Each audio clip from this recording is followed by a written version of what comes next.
All right, cool. So, welcome. This is the third episode of the Circlecast. My guest today is none other than New England black metal legends themselves, Necralant. Would you guys like to introduce yourselves? Sure. I'll start off. My name is Nolan. I'm the founder and mastermind behind Necralant. I play guitar and vocals live. I am Jack. I am the new guy. I am the drummer, aka Hellhammers, and that's all for me. Oh, Hell, bass, vocals, designated me. Sick. So you guys have had numerous interviews in the past. Been asked a lot of questions. I don't want to ask the same sort of things you've already been asked, so I'll kind of skip over all that, like all your influence stuff. I want to kind of take like a little bit of a deep dive first into like all your guys' little bit of history. Right. But first, I want to ask Jack a question. Nice. What does the flaming metal system mean? Flaming Metal System is a Manila Road song. It's a very good Manila Road song. And it was on a comp called USA Metal from like 1983. So basically JTD, that's just my initials. And Flaming Metal System is just a great Manila Road song. I wrote that down. I'm going to listen to that. Yes, yeah, it's a banger. It's like US power metal. It's good stuff. That's sick. Cool. Nolan, do you want to tell me a little bit about Heavy Intentions? Heavy Intentions? Yeah, fuck yeah. All right, so when I was 12 or 13, I was in 7th grade, and I met a kid that I went to school with, and we got along. Like, we had some pretty like common ground when it came to music, and we were both just like the long-haired rocker kids in my grade. And so we decided to start a band, and we called it Heavy Intentions, and we got another kid in it who went to a different school, was a few years older than us. And yeah, we wrote a bunch of original music. We practiced every week. We played some shows at like public places, like just like town commons and stuff. We played a few bar gigs, like my first ever bar shows when I was like 15. And then that went for a few years. That was fun, but yeah, just like the musical direction and all that obviously like wasn't exactly what I wanted to be doing. So when it things started kind of going down when I was like 15, the band ended up breaking up because the singer left. And then pretty much right after that, so I started Necralant right around the same time. But yeah, Heavy Intentions, that was my first real band, I'd say, with like just like musicians that I met. There's another great band though before Heavy Intentions.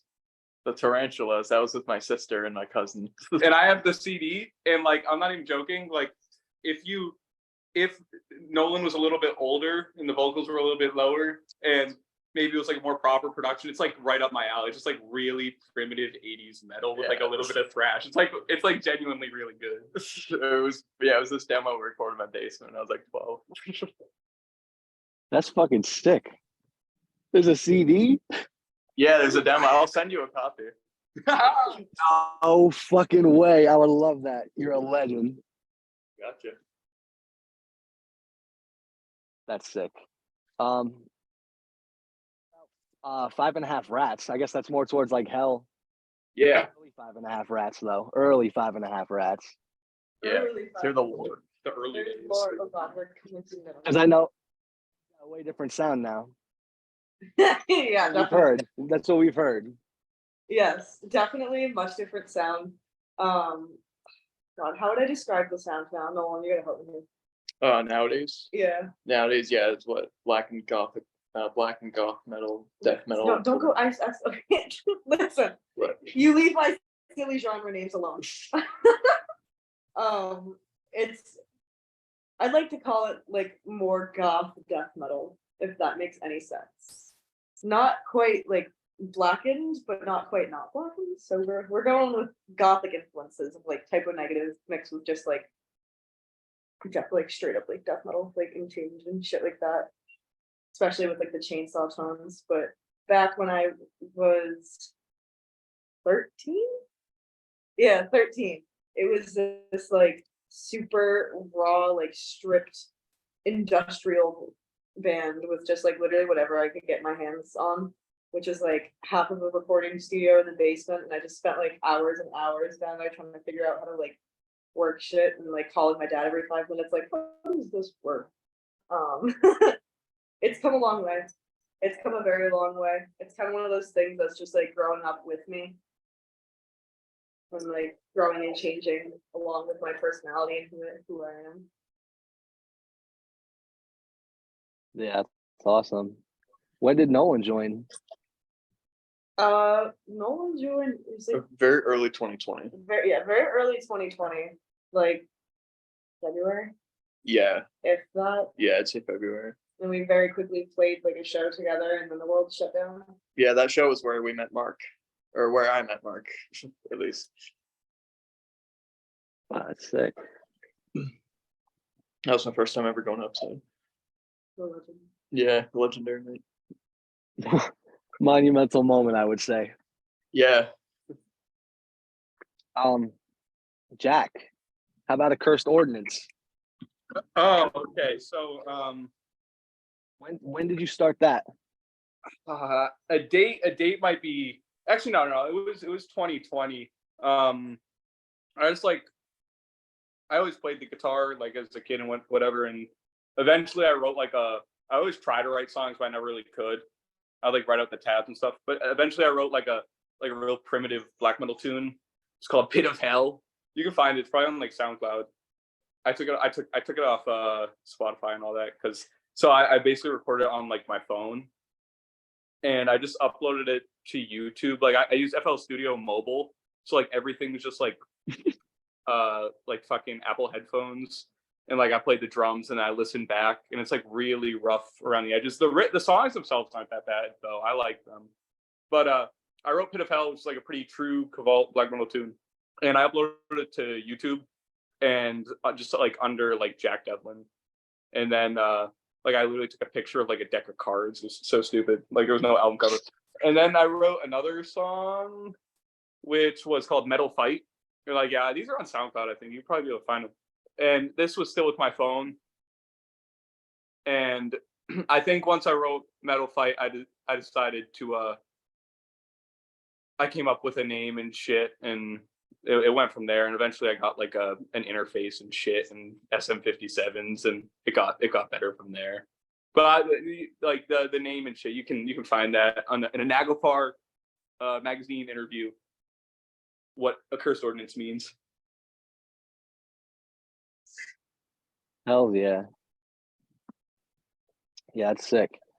And I don't presume that Accursed Ordnance would be playing live, but I kind of like not anytime soon. Maybe eventually. It's sort of like one of the big influences musically is like Toxic Holocaust and like Midnight and like Hell Ripper, and like all those bands were just like one Hell gives a fist bump for, or a raise the fist running wild for Hell Ripper. But like it's kind of like that's kind of how I would see it. You know, I'm not really ambitious like that, but that's kind of how I see it. Like just a solo project. Like no one ever is going to write an Accursed Ordnance song besides me, and no one's ever gonna like play guitar on an Accursed Ordnance song besides me. Even though people could probably do it better. But eventually, maybe like if there was people willing, I'd play a show. But like there would never be like members of the band. You know, it would always just be me writing. No more cooks in the kitchen. But so maybe like someday, but not anytime soon. But I think it would be really fun, and I'd have to learn how to play a guitar and sing at the same time. But I really want to like be a front man with just a fucking microphone so bad, and like yell at people about like crust punk being sacrilege and not dystopia and shit like that. Be really angry and shit. But so yeah, maybe sometime in the future, but not anytime soon. But I would like to in the future. that's cool. Yeah, I forgot to ask this too during the 5.5 Rats part. I know you guys sometimes occasionally will perform as 5.5 Rats and do the Yeah, I think that was cover.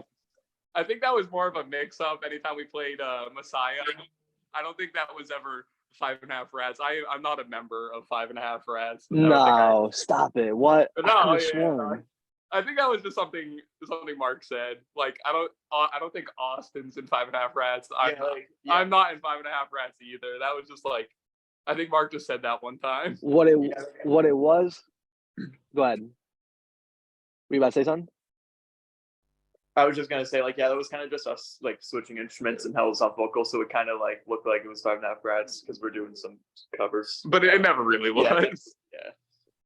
You know what it was? It was this one show at the PNI Club back in like I think it was like November, and that was when you guys did it. That was the first time I saw you guys do it. I can't remember. I'm pretty sure someone said it was 5.5 Rats. I was like, oh, that's cool. That's cool. Well, Yeah. Well, when the split drops, maybe in the future, does 5.5 Rats plan on performing like with the live set that Necro live set? Maybe. Perhaps. Perchance. Perchance. There might be something planned. Stay tuned. Yeah. Okay, that's cool. Yeah, I kind of compare you guys to like the new wave modern day Path, Harvest, Dajjal kind of thing, where you got Necralant, Mork, Verdant, and then to be announced maybe some 5.5 Rats. It's the same lineup, different music. Yeah, a little incestuous circle of musicians. Yeah, I think it's really cool. Yeah, 5.5 Rats would just be Hel and I, and then there's completely other musicians. Yeah, so unannounced members. Sick. So you guys got a new logo done a while ago. Shout out, who is it? Pleasure Coffin? Yep. Shout out Pleasure Coffin. What made you want to get a new logo? Well, we have been kind of running with like there were two versions of it. There was like the version that was on, say, like the Serpent's Return single cover, and it's like the Essence single cover, and on Temples, it was like the bigger version. Then there was like the more condensed one that's on the first album cover, like the debut album. So we've just been saying for a while, like Mark and I were both saying that like we should get just like a refined version of it that we can use all the time, and that's just like cleaner and whatnot. And so then Mark hit up Pleasure Coffin, Sophia Ray is the name, about it, and that's what she sent us, and yeah, we thought it was awesome, so we've been using that since then. Yeah, it's sick. I like it a lot. Thank you. So how about we go into some scrapped, unused kind of thing? Sacrament and Sacrilege. That was the original title for Temples of Ruin. Oh, Sacrament of Sacrilege, I believe it was. Yeah. That was the original title. So where did that name come from? I did not know that. I did not know that. Yeah, that's a trivia fact. Only the real fans know. Only the real ones know. I shall not entry. But yeah, that was just kind of, I believe that was just a name that I came up with because like I liked the alliteration of it with the Sacrament, Sacrilege, and it's like an Anvil album. Yeah. Metal on metal, forged in fire. And the original album cover was this drawing that I did of a statue of the Virgin Mary with blood dripping down it, and like it was going to be called Sacrament of Sacrilege because like it kind of went with the cover, because I saw this video of like this satanic group that like poured blood all over a statue of the Virgin Mary out in the streets on Christmas Eve a few years ago, and I like thought it was badass, so I was like, I want to do something like that and put it on the album cover.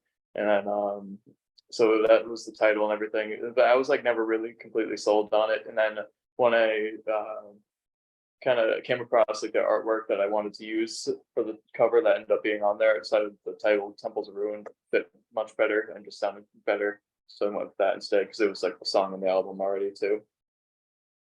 Sexy name though. What, Sacrament of Sacrilege? That's a sexy ass album name. Maybe we can use it in the future, yeah. Please. Sacrilege, shout out Sacrilege again. Second shout out for Sacrilege. True. Crush punk. Yeah, so that's kind of the story behind that. There's not really a big story behind the title itself, but that's like how that all happened.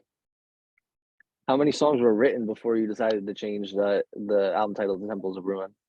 The whole album was recorded already. Yeah, it was Or like this very last minute. was there any song called like a title track on it, or it was just the title of the album? I think it was just the title of the album. I don't think any of the songs were ever called Sacrament of Sacrilege. Word. So what was the first song you wrote for Necralant? For Sorry. sorry, my phone just made a super sound.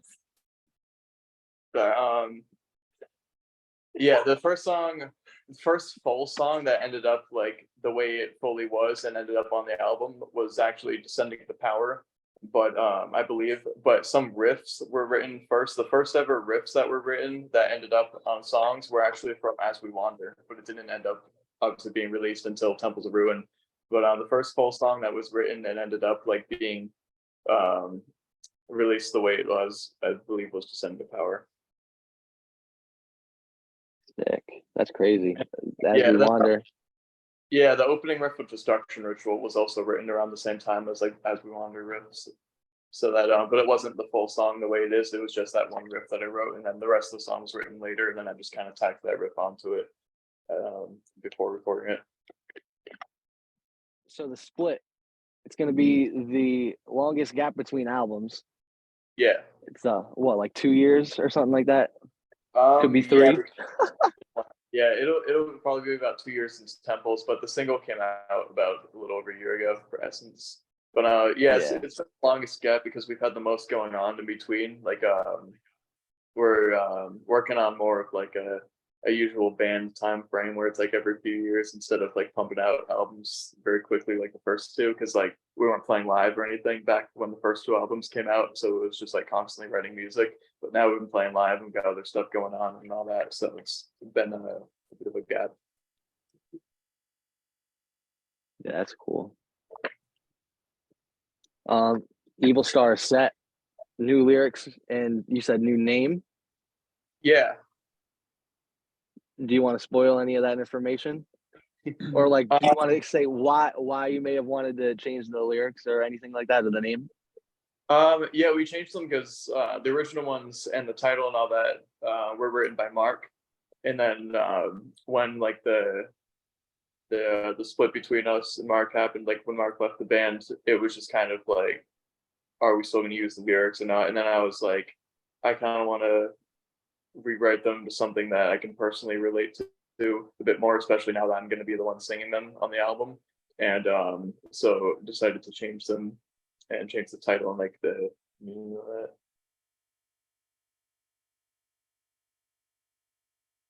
Yeah, Hel was also going to be doing vocals on it. I just meant like now that Mark isn't going to be doing the vocals on that song, like maybe we should rewrite the lyrics a bit to something that we can relate to more. Word. I had you guys were doing a live one day of your practice, and Hel wasn't there that day, but it was you and Jack. And after the practice, you guys were doing a Q&A. Caught me way off guard. Steven asked questions. Like I didn't have anything on deck, but I did ask you guys a couple of questions, and I wanted to just re-ask them here so that way anyone who wasn't there to hear any of the answers has the answers. But I'm going to ask you all, what's your favorite song to play live? Necralant. Yeah, I'll go. My favorite is Plagueborn, the new one. I like The new it one. because it's like the skanks aren't too fast like Host. Like in Host, they're too fast, and I die every time I play it.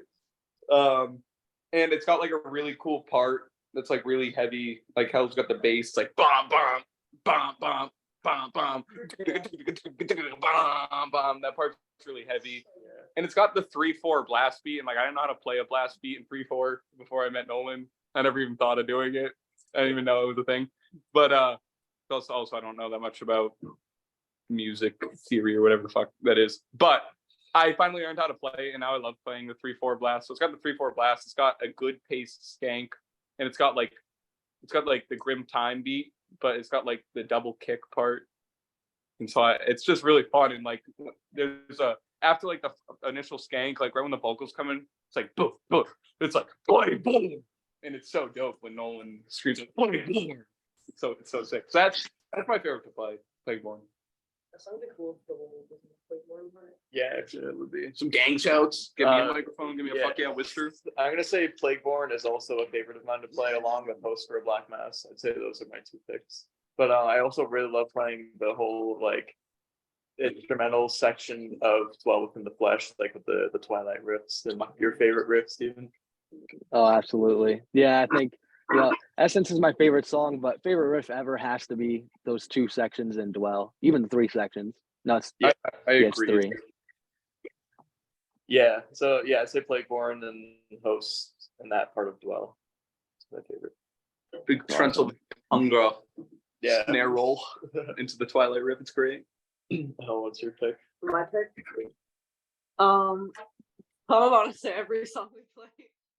I like them all for different reasons. I love like just for that one part, like I love the songs where like I just like look at Jack and give like the goofiest freaking looks ever, and just like that spot in Plagueborn that he's talking about. Yeah, that one's fun. I didn't like playing Host for a while, but then like it's got a new energy with me and Nolan on vocals.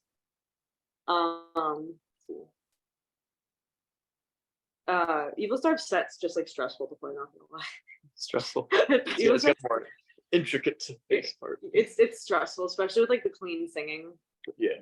Like on my part, like that's hard. Yeah. It goes hard, but it also hurts my soul a little. I like playing Dwell, the part where like the chorus part where we scream the vocals and I scream those like DSBM screams ever and just like scream my freaking soul out. But ultimately Descending's my favorite to play. Ultimately Descending beats everything out of all those songs. Yeah. I just have my specific parts that I like playing in each song. And y'all gave them. Right. That was a good build up. Ultimately, Descending. I know, it's an unexpected build up, I feel like. Yeah, it's people are like, it's between this and that, but ultimately it's this. It's like completely different. I didn't say between. I understand. I've heard other people say that before, and I always think it's funny because it's me off guard. Oh, I'm done. Yeah. No. On their toes. Descending is a very different song compared to everything else, and like, I don't know. I just like the thrashiness of it. I like the build up of chaos. Yeah. That's the best way to put it. The build up, especially after like the scream, like the 5 seconds of silence and then the scream, and then just that riff coming in and me doing whatever nonsense I'm doing on the floor, whether it's like throwing a hissy fit, something. Yeah. You know. That one, Descending, is also a favorite of mine to play if everything is right. Like it's only not my favorite because it's always the first song, at least like for the last like many shows that we've done, and it's always like the song where you have to see if everything sounds right and everything feels right and all that. So it's like if something's off, it's not my favorite because I'm still like trying to figure out, what's wrong. But like if everything being off. Yeah, like just something. Or like Nolan's guitar always being too quiet. Yeah, I always have to adjust my volume. So it's like crank it. If everything is right and the energy is good and we sound good, then that song is great to play. But it's the first one, so it's never really my favorite. Yeah, it's probably my favorite song whenever I go to see you guys live. It's definitely my favorite song because it's such a strong opener. Especially when it's like the right venue. It's got to be the right venue too, because the last show I seen you guys at, I was pissed.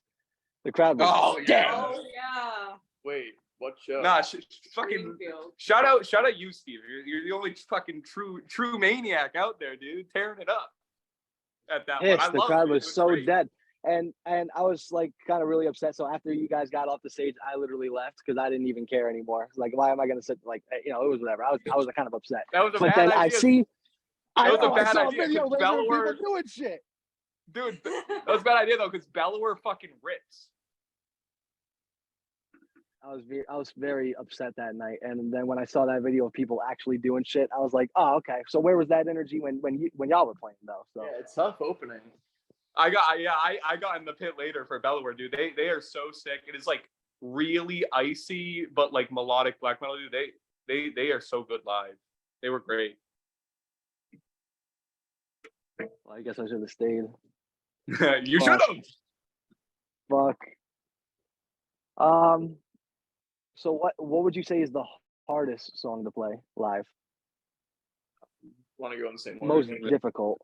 I mean, easily host. It's just like it hurts my spaghetti arm so much to play. It's just so fast. It's fun though. Like when I get to like the breakdown, like right after all the skanks, it like that part. Like I told Nolan, like it sounds like it kind of has like an epicness of like Blood, Fire, Death under the sign of the Black Mark Bathory. And so I really love that part. So when I finally get through all the skanks, I really love it. But no, that's easily the hardest one just because my arms are kind of weak in that regard. I thought it was gonna get easier over time, but it hasn't. But that's definitely the hardest one. There's even a couple times that I've like, I think like the Spectral Wound one, like when I got to that part, like I screamed and it's like audible. It's on video. Oh, Like, I heard that. yeah. So I was in a lot of pain, but I was also like pumped the fuck up. Yeah. Hardest for me is Dwell Within the Flesh because the guitar part alone, even like not screaming while doing it, is like kind of tricky because trying to play like the rhythm and the lead part at the same time during the verse, like and then so that was always kind of like tricky. But then on top of that, trying to scream along with it and that vocal pattern on top of that is always tricky. Like I mean, it's not really tricky anymore, but it takes a bit more focus and a bit more attention, and it's a bit more tricky than others. So that's the most difficult part for me. How about you? Most difficult. I toast because I refuse to use a pick, and I'll literally use like all four of my fingers and just like gallop on the bass. Steve Harris. Yeah, I'll do the galloping, and it's like a million miles an hour.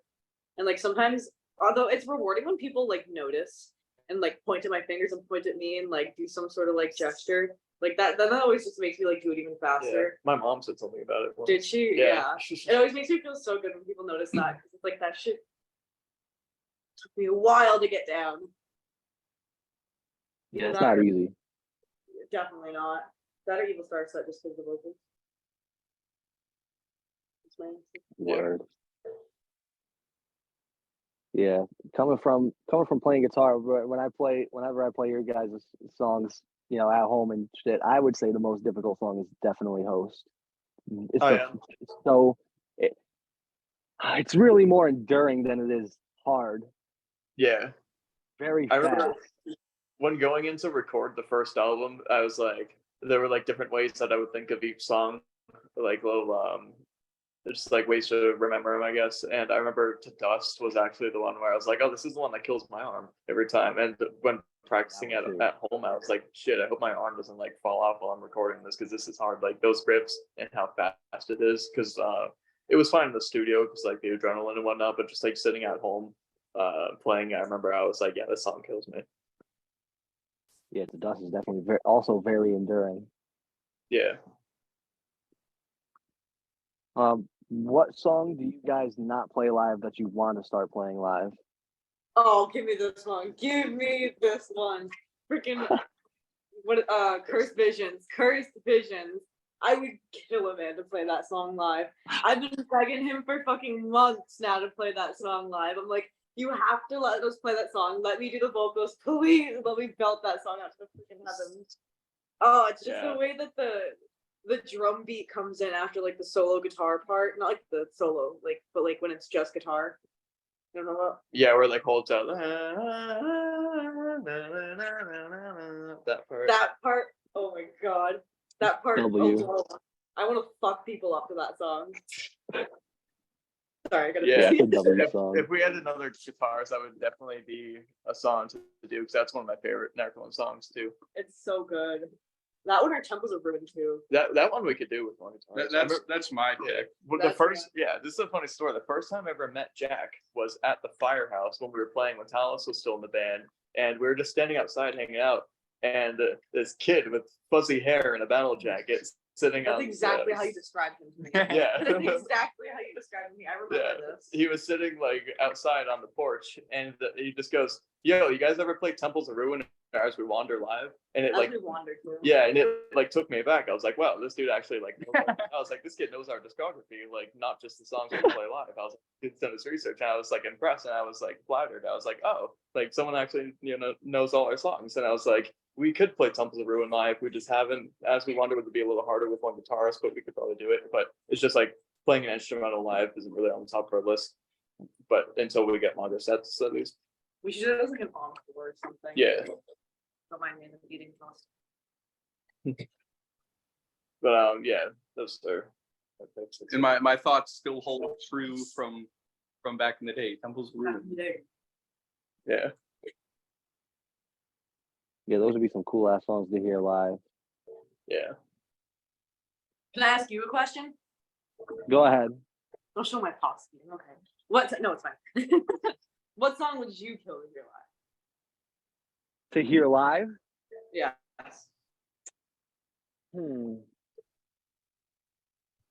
That's tough. Probably those two.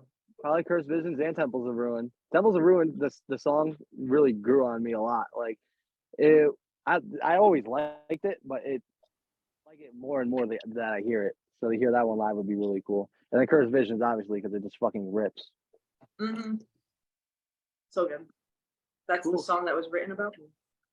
It was I discovered like a few months ago that one of the riffs in my voice memos, it was actually the riff that was like the riff I'm obsessed with. Yeah, that riff. I would always like nickname the voice memos just whatever I was thinking about at the time or whatever was going on, and that riff was like named after Hell for some reason. I don't remember why, like why they were on my mind at that moment, but I just like named it after them, and I didn't know that until like years later when I looked back at the voice memo. So I was like, oh, that's funny. That is funny. Trivia. You guys have been performing countless shows. Yeah. You guys are very busy. What do you have a favorite show that you guys have done? Ooh. One of the P&I Club shows, I don't remember which one it was, but like the crowd was huge and they were like going crazy the whole time, and like it may have been that one. Oh. The shows was crazy. Was that the one that everyone was all dressed up as corpses and laid on the ground? I think so. Yeah. It was. That was the one I almost died a week before. Yeah. I fucking missed that one. Yeah, I thought until like the day before that we were gonna have to cancel that show because of my physical health state. Yeah. When we played in Portland, the first time we ever played there, I think. Yeah. First time we ever played there, the Applehainian Theater, Aphonian Theater, whatever it was. The No, Geno's. Oh, it was Geno's. Oh, I'm thinking of the second time we ever played there, the Applehainian Theater. That one was Aphonian. Yeah, that one was really fun too. I remember because like the lights and the smoke and everything, the way they had it. I was freaking the fuck out. Yeah, I heard that was another one where the crowd was like really dead, but we got a ton of good feedback afterwards, which was cool. But like, they didn't want to show it during our set. And that one was good too because there's a lot of good bands on the bill. So Sonia from the tri-state area. Sauvignon. Oh, I'm thinking of the wrong band. Well, I'm thinking of the right band. Wrong name. Sauvignon. They're a really good band. So their set was really good. And the first band, Ergi, they were really good too. So that was fun for that. What was my favorite though? Did you say your favorite was the P&I one? Yeah, that's probably my favorite. My favorite is anytime we play with bands I like, because that's like my bar for a good show. I mean, there's time like when we played like Gardner, the fucking big place. That was a really good one. Yeah, that was a really good one. But like a lot of my favorite shows are just like the ones like when we played with Demon, Chrome, and Lepra. Like I love those bands, so that was really good. But I guess our set was a little short. But I had a ball because Demon Chrome and Lepra, we played with them. And like, I don't know. Anytime we play with bands I really like, that's my favorite. Because I'm a fan, brah. I'm not a musician, I'm a fan. I like getting into shows for free and seeing bands I like. That's so real. Yeah.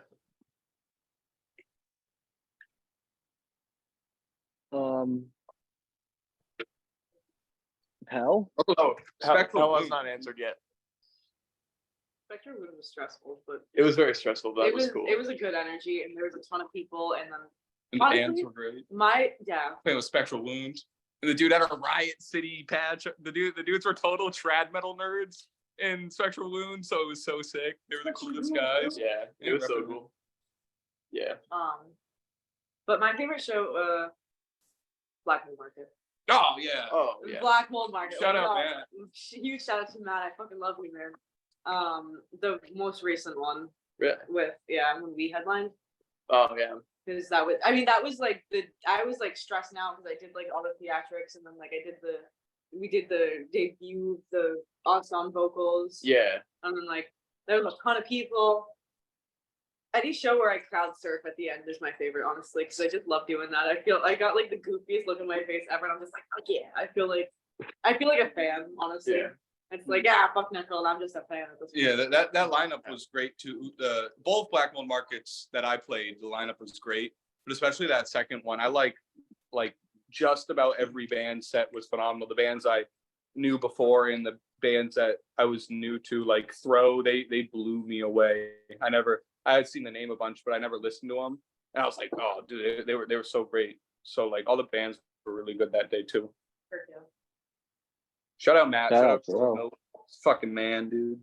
Writes good tune skis too, and plays great tune skis in between sets. Plays Judas Priest and Manila Road and shit. It's awesome. That funny story. That Black Mold Market, the first one that Jack played. I'm not sure how many times you guys played at Black Mold Market, but the first one that Jack played, it was like end of November, beginning of December, something around there. Yeah. I was gonna go see that, and I got all the way to Connecticut and got a flat fucking tire. And I remember that. And yeah, that shit sucked. I was so disappointed. I wanted to see that so bad because the whole lineup was stacked. I remember that. Dude, yeah, Striga, they fucking kill. And Is that the Drop Dead show? I think yeah, let's Drop Dead one. Striga kill and Funerary Spell fucking kills. Yeah, that was awesome. Not to Yeah, not to make you feel bad. yeah, it was a good one though. I feel bad. That's so funny. But what made the Spectral Wound show so stressful? Opening for a big band at a packed venue.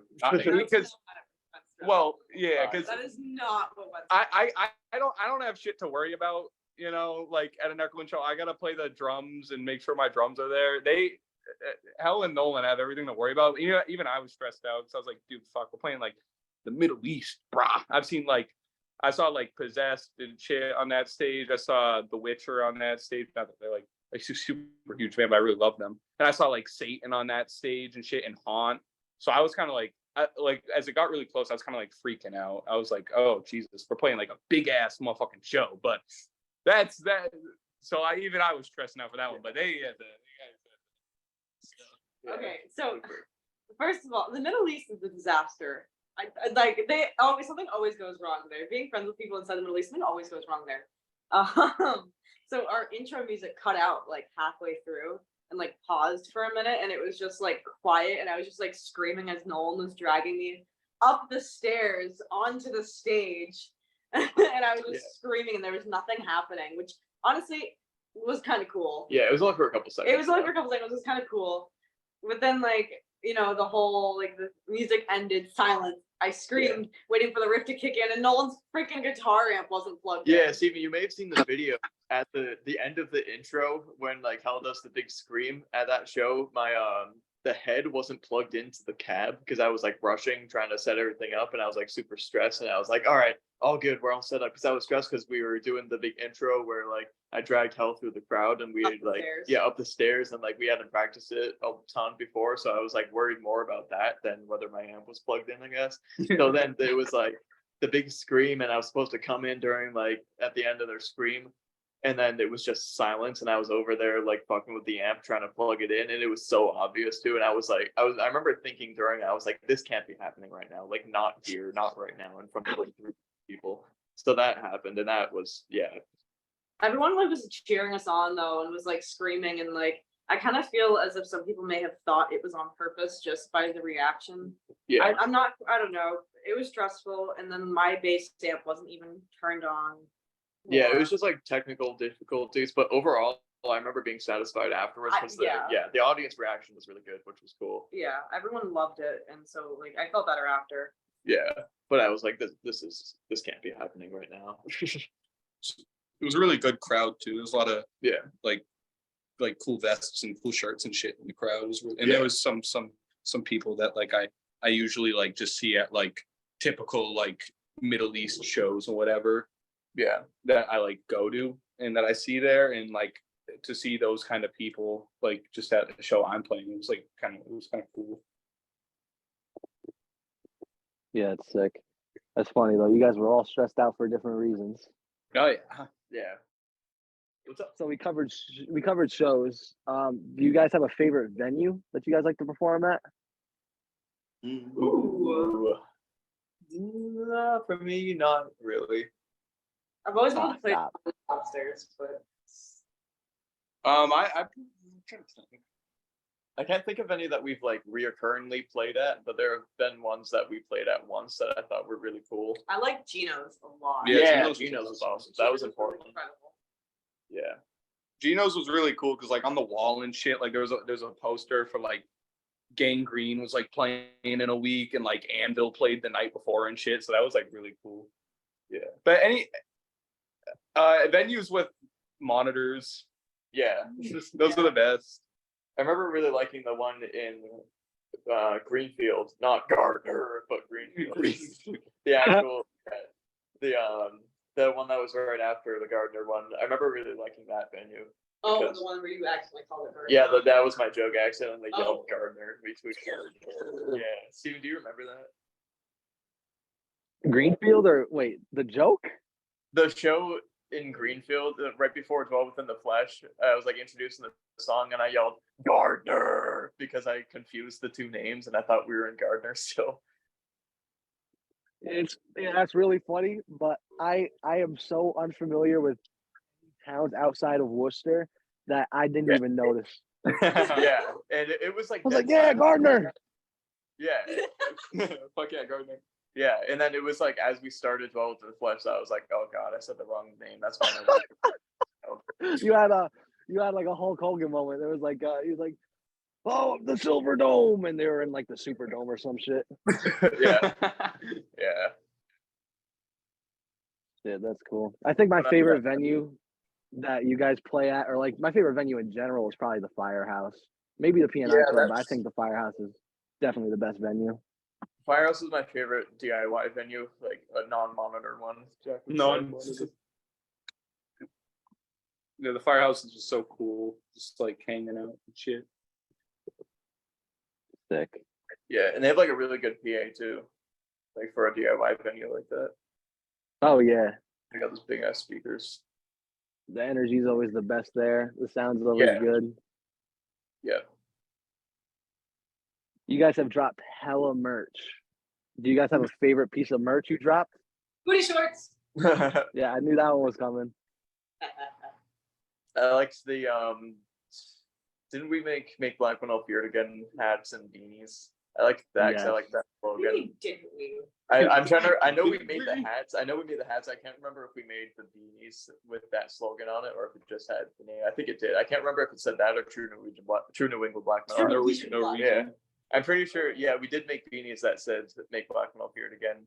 But I liked those hats. I liked the slogan and the idea and all that. But other than that, I really like Temple's Ruin classic shirts. I still wear that. I one. have it. Yeah. My favorite piece of merch is the new patch with all of us on it, because it looks like the inverted version of like Immortal Pure Holocaust cover. So it's like really cool. Best Immortal album. Yeah, it's very sick. Second best. I may be getting to my notes early. Sorry, that was very Nice. word. But yeah, favorite merch items. That'd be a pick. You guys had oh man, I should have wrote down the date. But you guys had a giveaway at 666 subscribers. pretty dope. But a couple months later, not even a year, a couple months later, and last time I checked, it could be more now. You guys are just under 2,000 followers. Yeah, I believe it's That's somewhere pretty insane. Yeah. A lot of growth. What do you think Necralant's turning point was? Like the moment where you thought like this is getting bigger than I imagined it would be. That's a really good question. Yeah, I remember I heard this question in the BP interview and I was actually thinking about the answer. I'd say it was probably when we played at the Raven. It was one of our first shows, and at the end of the show, everyone started chanting Necralant. Was that the pro shot one? Yeah, because I I remember fucking that. love I that think, show. yeah, well, that was like a show where I felt like it went really well. We sounded good, and it was like a good venue and stuff. Then at the end, people were chanting the name, and I was like, all right, this is like went from being a studio project where it like made some albums to being like a live band that seems to be doing well, and it was like becoming a real thing. But that was very early on. Oh, what would you say? I was just gonna say, sorry, I'm queen of interrupter. I was gonna say, I feel like that was a pretty big moment for us, like early on, and felt really big to us. But I kind of feel like since then there have been like other shows that we've played where people have really been like, this is fucking sick, and it's just kind of like gradually picked up more and more how much attention and like how much love we've been getting, you know. But that was our most pivotal point. Yeah, I said, yeah, every lineup change that we've had too has been a big turning point. Obviously, like getting Jack on drums was a turning point for different reasons. Then like switching Jack up pulled his 18 million friends on. A severe downgrade on the drumming front. and then like the vocal switch too was a turning point. But those are just like for obvious reasons, like different people in the band. Word. You're gonna be filling in for BP on the bass. Yeah, 26? I am indeed. 26? Yes. That's sick. So did Logan or did any of them come and ask you to cover, or was it more or less like you offered? Logan hit me up. It was actually like a few months ago. Logan asked me about playing a different show with them because they weren't sure if like somebody's cousin was gonna do it, and the other person ended up doing it. But I was just kind of like the backup guy, and I was like, yeah, anytime you guys need it, like I'm down. And Logan was like, all right, sick. And then a few weeks ago, he hit me up again. It was like, hey, do you want to play bass for the show at the Firehouse that we're doing? And I was like, yeah, like I'm down. and whoever that dude, I'm sorry if I forget your name, but whoever that dude that did fill in for that show, the one in New Hampshire, because me and Nolan were there. Yeah. Shoutout, he was wearing the best thrash metal album of all time on his shirt. He had a Persecution Mania Sodom shirt. So fuck yeah to you, sir. Shout out that guy. Shout him out. I apologize that the name is slipping my brain, but that happens. Yeah, that's sick though. Who would you say is your favorite New England band or artist? When I did this with BP, they listed a bunch. You could do that if you want, but I'm looking for your favorite. I'll go last because I'm going to talk way too long. I'll say, yeah, for bands that we like from this area at least, and just like in general, I'd say Beneath Purgatory because like I love their music. I love them. I love seeing them live and everything. They were one of the first bands I ever saw on the scene. But I've been really digging Ancient Torment from Providence too. They another black metal band. I've seen them live a handful of times, and their music's awesome. So I'll give them a shout out. My whole heart goes to Wretched Inferno. Yeah. I fucking love Wretched Inferno. I love all of them. I love Lydia too. Lydia, I love you. I love all of them. They're super, super nice people, and I booking more shows with them because they are always big supporters of us and always want us to play after them. So I love you guys. You guys are awesome. Yes. Yeah, they fuck. They fuck hard. Yeah. Wretched Inferno shirts say on during sex. Oh yes, indeed. They do. Jack's turn. Okay. Go ahead, Jack, take it away. So obviously BP, like there's like BP songs that they play, like when I see them live, that like actually like it's kind of corny. or whatever, but they like move me in ways that like songs like bands like Pentagram I've seen live and shit, and like literally like Iron Maiden and shit. So BP obviously, and I love the records. And Steven, I think you're right. I've only listened to Martyr Approach twice, but I think you're right. People aren't giving it enough time. Like when I re-listened to it, I was like, I think it probably is their best. Definitely on paper. Yeah. But I saw you say that, and I think you're definitely right about that. I mean, there's some parts that like it's just not really my thing, like when it gets like real proggy. But the whole record it really is phenomenal, and the more I listen to it, the more I really dig it. But so BP obviously, and Logan's just like the coolest motherfucker ever. Is a sick vest too. But like my two favorite releases to ever come out of like New England is this band Bygone. They had a demo. I think it's from like 2022 or something. It's like there's a Bandcamp comment, and that describes it best. It's like this is numbskulled arena rock, played by doom metal miscreants who worshipped Saint Vitus and Van Halen keyboard solos. And then my other favorite New England release is Lifeless Dark. Their demo, it just fucking rips. It sounds like Sacrilege. It's so good. But I mean, there's countless. Like there's the big names like High Command, obviously, like CX, Speed Metal Maniacs. I don't know if this is gonna be shown on camera, but Archdruid. It's like great 70s, 80s sort of doom metal, rockin' traditional heavy metal. They're so good. More in the Light.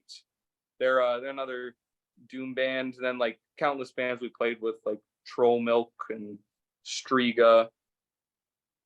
My brain's sliding, but Ancient Death. So they're like my favorite death metal band from Massachusetts, or from, I guess half of them are from Massachusetts. Demon Chrome, they're phenomenal. Lepra. There's a lot of really good bands that really play styles that are interesting to me in New England. You know, there's so many bands from here, and it's really cool that a lot of them are stuff I like. Like I think I take that for granted, how many like genuinely like really cool bands there are just from such a close area. Like, you know, like if you lived in like the Midwest or something, not like Chicago, and they got crazy metal in there, in like Detroit or whatever, but like if you live in like the sticks, you know, like you don't have just like true metal bands like or around to just go see. Like it's crazy. We're really lucky to live in New England and have so many really cool bands around. And Adamantis, that's another one. Shoutout Stormbringer Metal Festival at Ralph's. I finally got to go this year. It was just like the coolest thing ever. Just like 23 traditional heavy metal, some little bit of thrash metal bands. It was insane. But the dude that puts that on is from band Adamantis, and they're really great too. I just want to add an answer to, or append my answer. Also, the Lousy Fucks. Yeah, Lousy absolutely. That Fuck yeah. both those demos, but especially the first one, dude, Live for Violence. Oh my god, that's a fucking banger. Clarify, they're called the Lousy, not the Lousy Bugs. Yeah, they're fucking phenomenal. And also Diabolist, they're fucking awesome too. Yes, fucking It's like- Devin, love you. It's all like the mid-paced parts in Sacrilege Behind Realms of Madness, third Sacrilege mention of the day. Like mixed with a little bit of Danzig, dude. That band is freaking awesome too. They're so sick. I knew you'd appreciate my add-on to that. Yeah, I think I got a good amount in there, but I really don't want to leave anyone out. I know. Also, I love Beneath Purgatory too.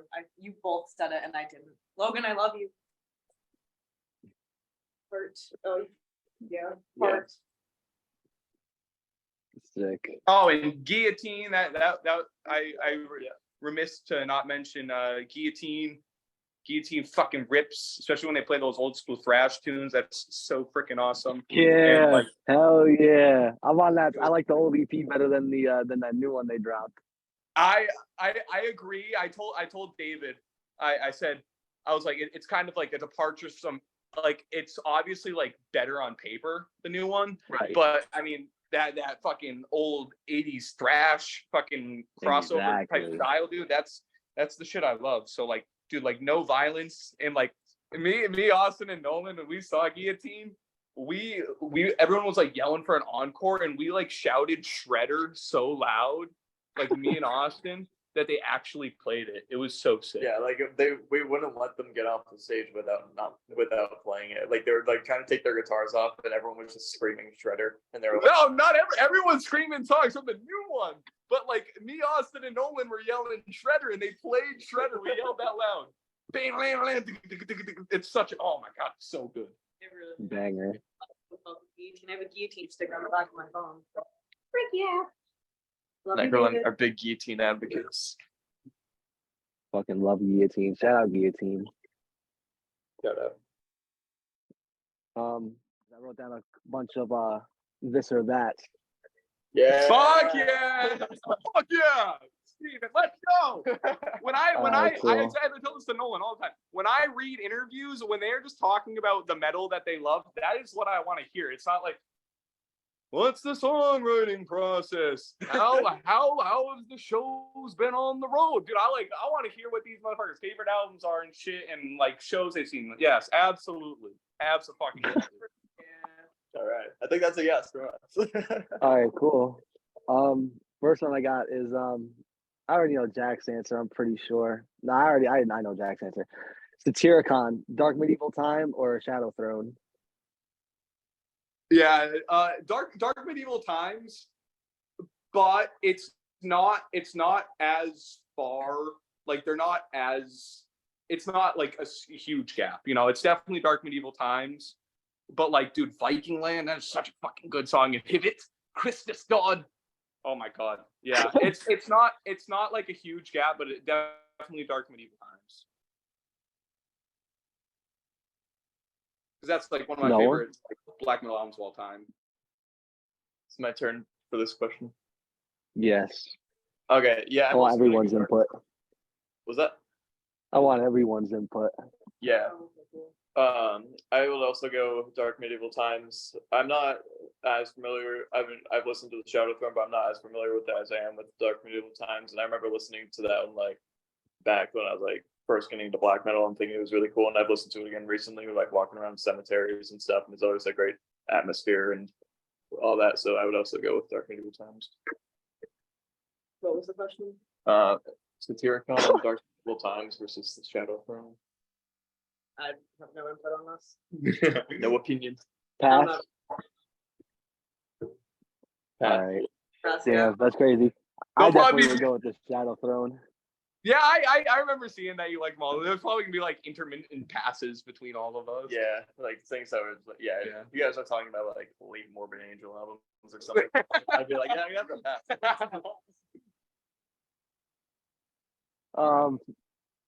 Death. Steven, I was probably laughing over that, but Nolan was talking shit about Morbid Angel.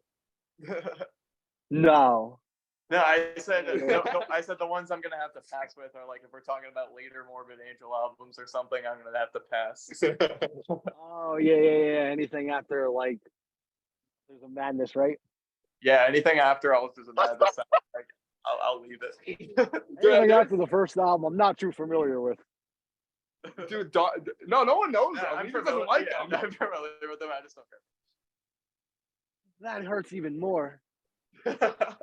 I am a fan. I like formulas. I like gateways. I like Blessed Are the Sick. I like Covenant. Domination's kind of it's a little wimpy, but altars does smoke everything they've ever done.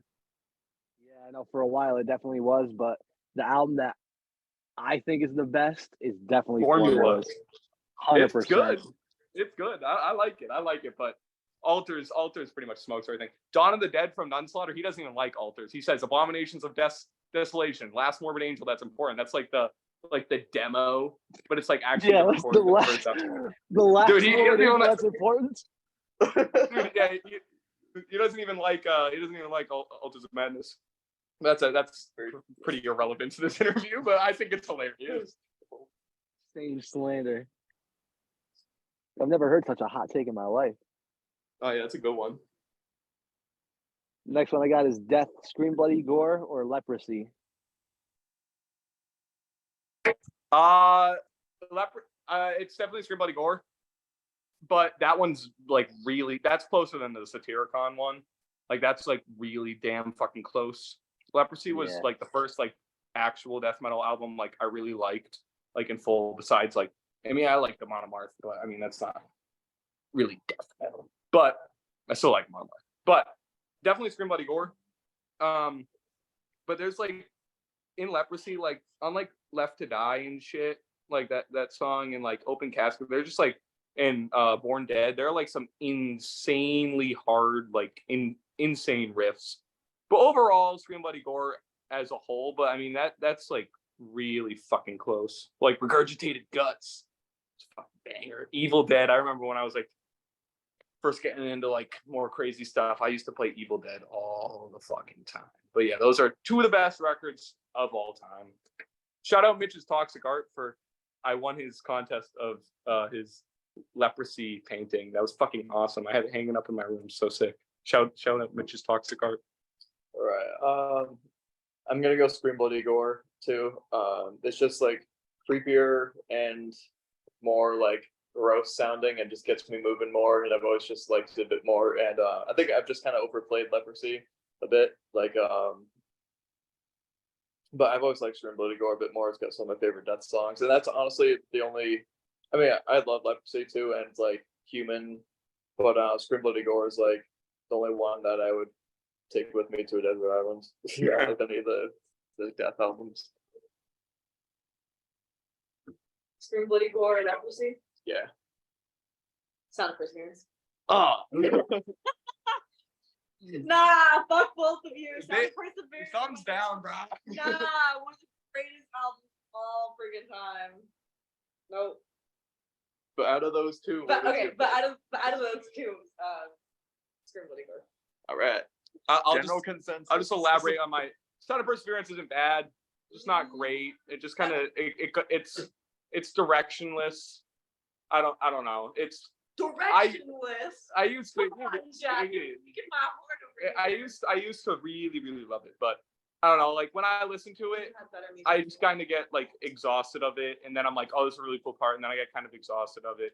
I don't know. It's like a trendy thing to hate on it, but I kind of understand why people do. I don't hate it. I don't love it. You have bad music taste. I do. Too old. Right. Too old. Too fucking cold. Dark Throne. All right. What we got next? This Yeah, is that's fun. pretty hot Yeah. take. What? The Sound of Um, Perseverance is a hot take? Yeah, you saying that you don't love it, but you don't hate it? Yeah, you either love it or hate it. Come on, Jack. Nah. I Literally, like that's perfect. The way Nolan just said, you either love it or you hate it. There's literally no middle ground. Nah, it's What's your opinion, Steven? That is my opinion. You're right.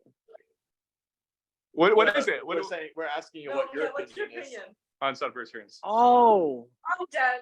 Perseverance. Oh, I fucking love that album. It's Yeah, definitely even not my though- favorite. Yeah, There's really like powerful fucking moments on it. Don't get me wrong. Spirit Crusher. Oh. Yeah, like Spirit Crusher and the acoustic one, the Voice of the Soul or whatever the fuck. Oh, that's Yeah. dang.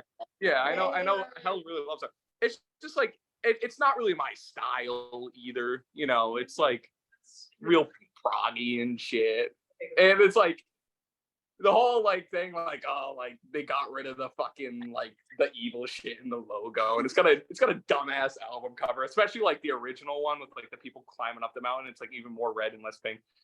I don't know. I have really mixed feelings about it. When I was thinking of my tattoo artist that said that he would love to do a death tattoo one day of Sound of Yeah. Perseverance, and I was like, sign me up. Sign you up! Come on! Sign me up. That's a good album, Jack. No. The cover.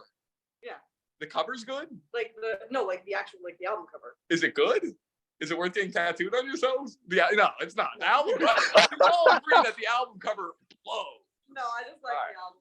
Sound of Perseverance was the first death album I ever listened to. I'm pretty sure. Same. Yeah, and I also don't What? love it nor hate it.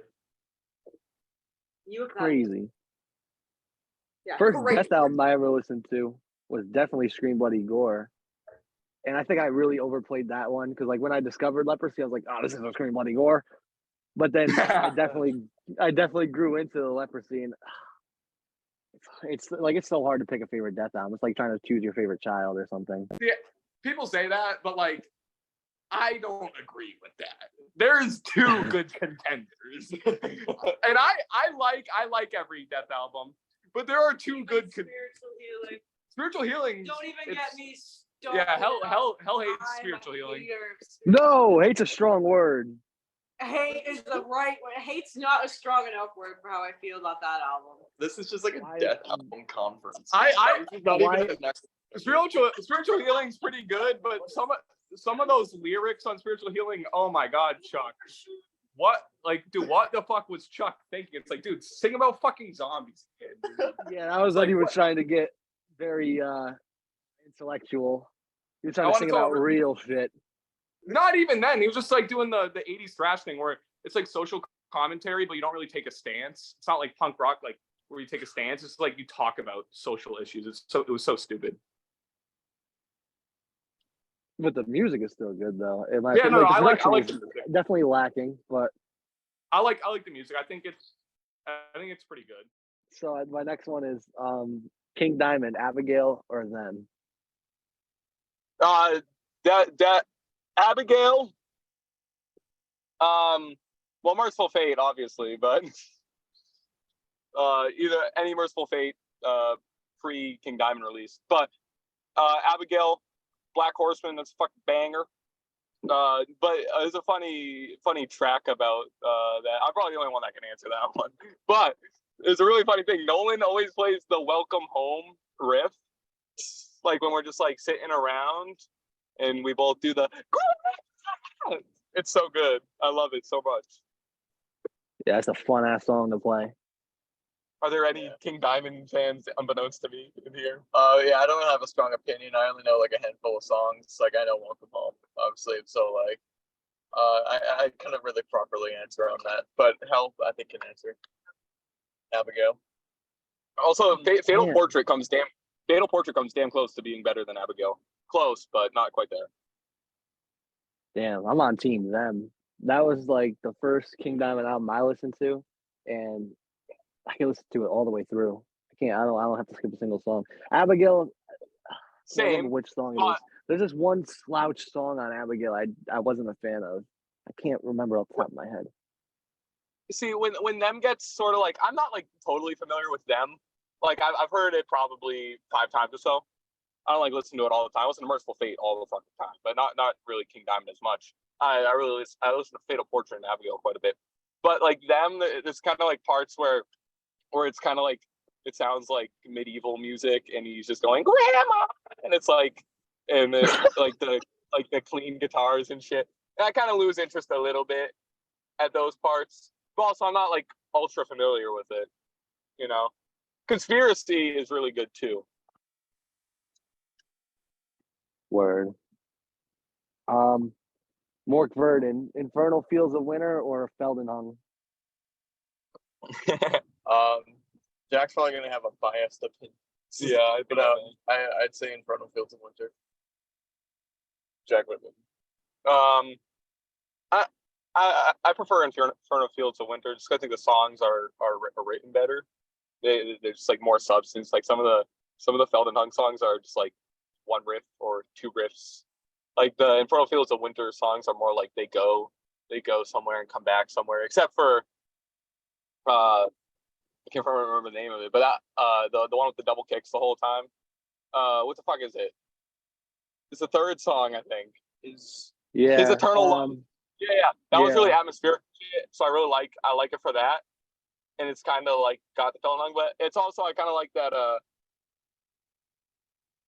Infernal Fields of Winter is more just like it's more cold and whatever and less like evil, kind of like that. But I like them both.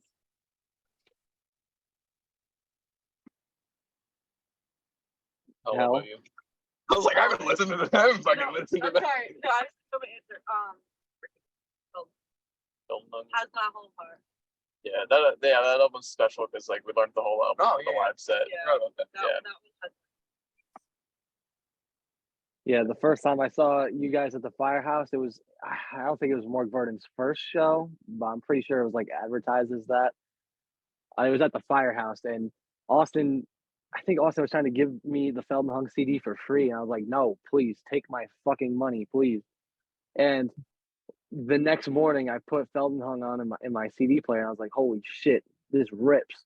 Like after like the intro track, the first song, whatever the fuck it's called, I can't remember off the top of my head, but Funeral the one Cries, I it's think. got that, yeah, Funeral Cries, and then you got that little guitar riff in the intro, and then it just goes, and then fucking blast beat. It's so sick. I fucking fell in love with Mork Burden after that. Because Me all I too. had to listen to before that was the fucking Eternal Sleep demo, and then those Yeah, other 4 yeah. songs. Me and Austin did that in my basement, and yeah, it's like out of time shit. But Mark Verdon's Austin's baby, you know, like I throw in an idea here and there, but it's really Austin's baby, and I'm lucky to strike a black metal song once in a while. That's all right. It meets the standards, but it's really Austin's child. But I love being a part of it, and sometimes getting a black metal song good enough. Yeah. I think my favorite between the two is probably Infernal Fields a winner because, like you said, the songwriting is a lot better and more full. There's more structure. But like, I only seen Mork Verdon live once, but I feel like the songs from Feldenhung would work better live. That's probably true. We haven't even played any of the other ones, but that's probably true. My next one I got is Wretched Inferno versus Faceless Enemy. I'm honestly not familiar with any of Faceless Enemy's music, so obviously I'm gonna have to go with Inferno. But we are playing with them at the end of the month, so I'm looking forward to hearing what they sound like. You gotta check them out before that. Yeah, I Listen will, to but Leash Mila. That just slaps.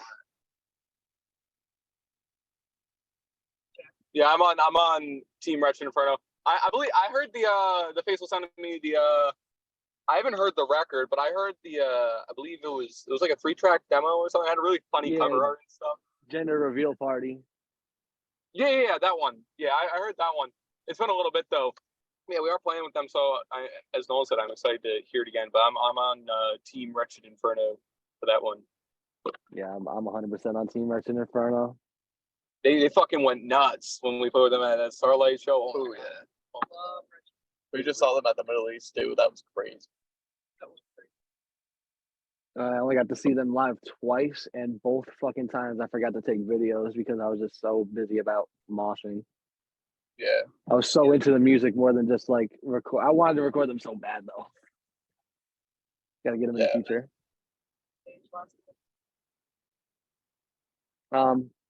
I'm not sure about Nolan and Hell, but this one's definitely for Jack. D.R.I. or S.O.D? D.R.I. Because I like more by them. I've never listened to that like 1999 S.O.D album. I heard it's not very good, like the one with the Number of the Beast cover. I fucking love Speak English or Die. It's fucking phenomenal. March of the S.O.D. That's the heaviest riff of all time. it's the one Scotty N says if they could remember one riff he ever wrote when he dies, that would be the one. It's his favorite he ever wrote. He says. Yeah, so D.R.I. though, I actually kind of struggle with what my favorite D.R.I. album is now, whether it be dealing with it. It's probably Crossover, but dealing with it in Thrash Zone I really like. And Shoutout Austin and Will. They've just bought me a 4-of-a-kind D.R.I. shirt for my birthday. So shout out, that was really awesome. But D.R.I. just because I might like more records. But between my favorite D.R.I. is probably Crossover, but between Crossover and Speak English or Die, that would be tougher. I would probably still go with Crossover. But yeah, that's a good question though. Oh, what about you? I don't have an answer. I just want to say that. Okay. Love you. People. Ooh, the people. Bye, bestie. Bye, bestie. Bye, Jack. Be safe. See ya. Yeah, be safe. I'm Try to be I'll safe. do my best. Be Bye. safe. Yes, I almost forgot to say goodbye to the man. That's like Man, the legend. the man, the legend. Okay. Bye. All right. You Have a good one. Be safe. You too. Yeah, I'm gonna lock you in there and stay for the duration. Peace. Peace. Yeah. Bye. Did you have an opinion on that, Nolan? D.R.I. or S.O.D? No, I'm like only a little bit familiar with both of them. Like obviously I know who both of them are, but like for the music itself, I know like a little bit of each one, but not enough to really have an opinion. But honestly, I for which one I would most likely listen to, I would say S.O.D. If I was like Oh, shout out Jack's reaction. Oh no, I'm just making faces. Bum, bum, bum, bum, bum, bum, bum, bum, bum, bum. It's iconic. What would you say is the best Darkthrone album of the trilogy? Under a Funeral Moon. Yeah, we're both in consensus on Under a Funeral Moon. It's like the perfect. Well, it's not the perfect. I was gonna say it's the perfect mix between Ablaze and Tasmanian Hunger, but that would be incorrect to say because no death metal on Under a Funeral Moon. But Under a Funeral Moon, it's the best. It's got like the Celtic Frost riffs, it's got the Bathory riffs, and it's just got like the pure Norwegian black metal riffs. So it has to be Under a Funeral Moon. Mm-hmm. Yeah, I would say Under a Funeral Moon as well. Smart. The coldest sounding one, I think.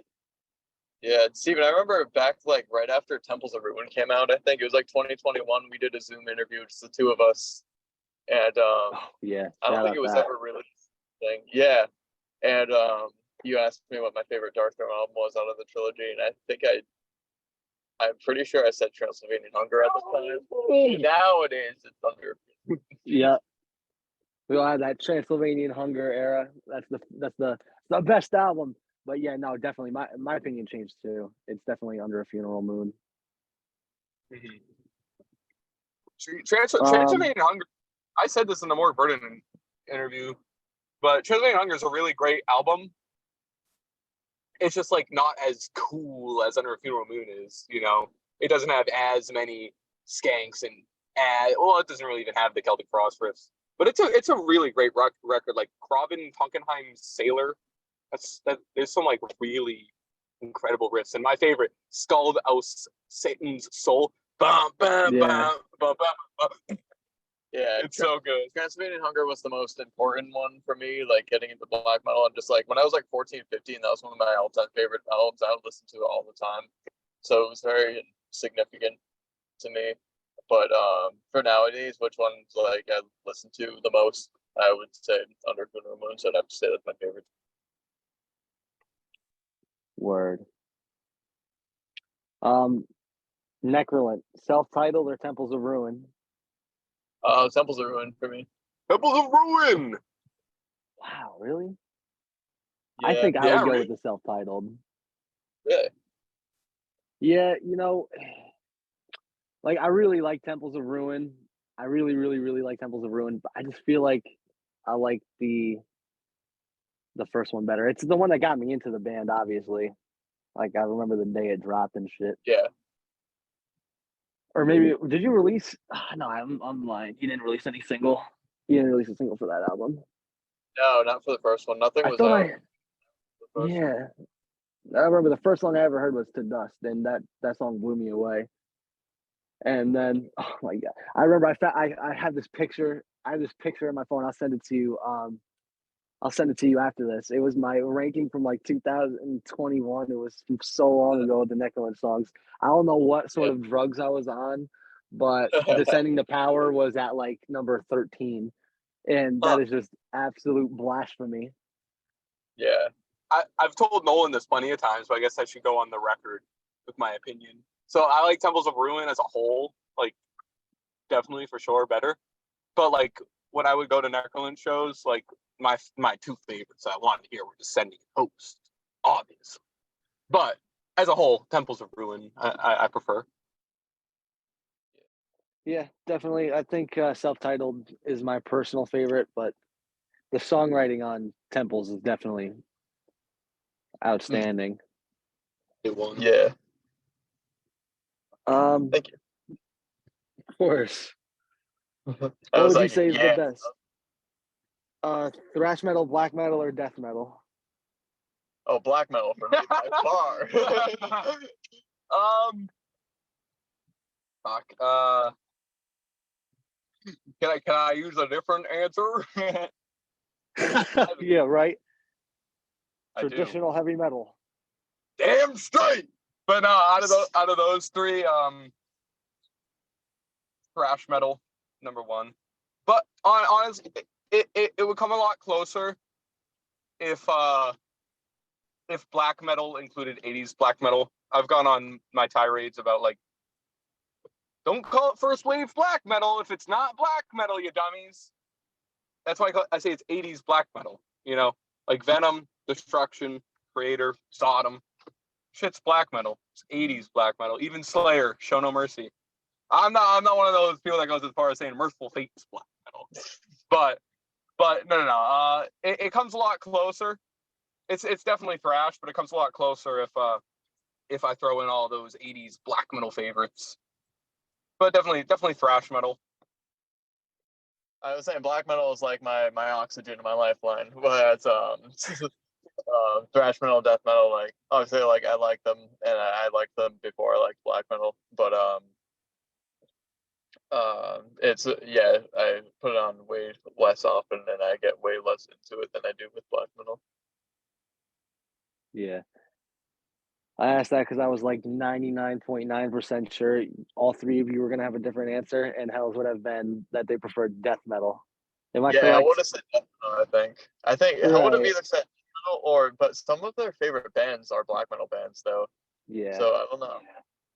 I think overall they're a more death metal person. I was shocked when I first learned that. I was like, what? Yeah. I was like, what? I thought you were like black metal all the way. I was so surprised. All right, I got nuclear assault versus overkill. Overkill for sure. Yeah. Overkill, like those first 5 Overkill are like some of my favorite records ever. Like I had Feel the Fire going today, like at work.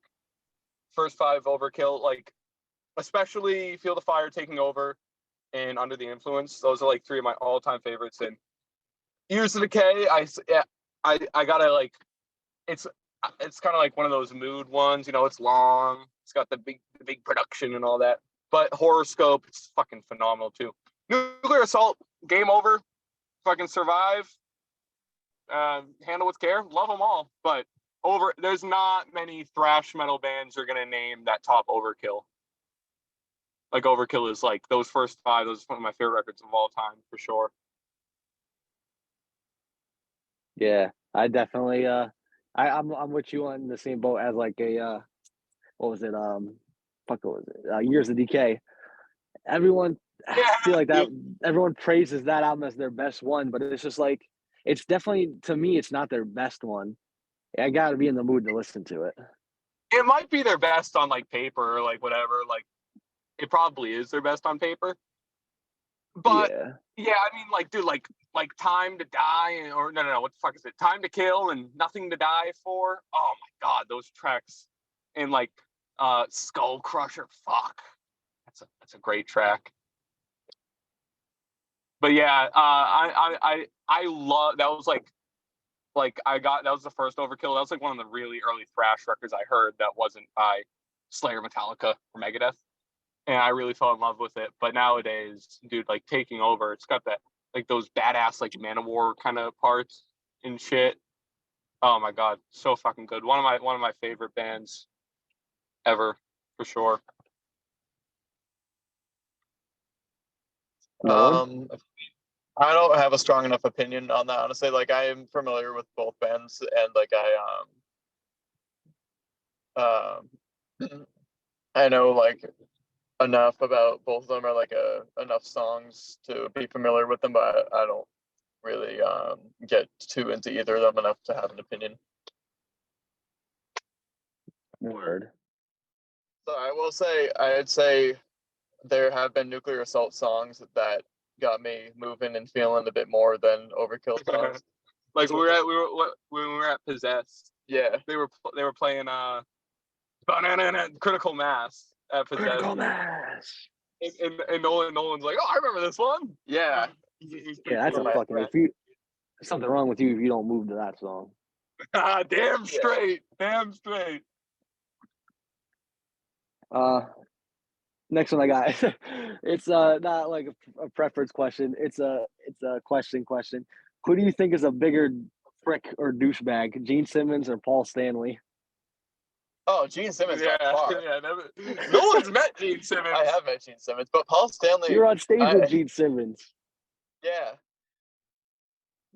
Yeah. Gene, like he's basically the guy that got me into music, like with Kiss and everything. But and he was like my childhood hero, and I met him and everything. But like, he's definitely way more of like, as you said, like a prick or a douchebag than Paul is. I think Paul probably has made a lot of poor decisions and has done many like douchey things. But I think at heart and like from everything I've seen, he's a much better person and someone who I'd want to sit down and have dinner with more.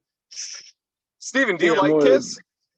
Actually, my father is a huge fan of Kiss. So I Really? do like Kiss. Yeah, I do like Kiss just because of him. So he put me on to Kiss. Fuck yeah.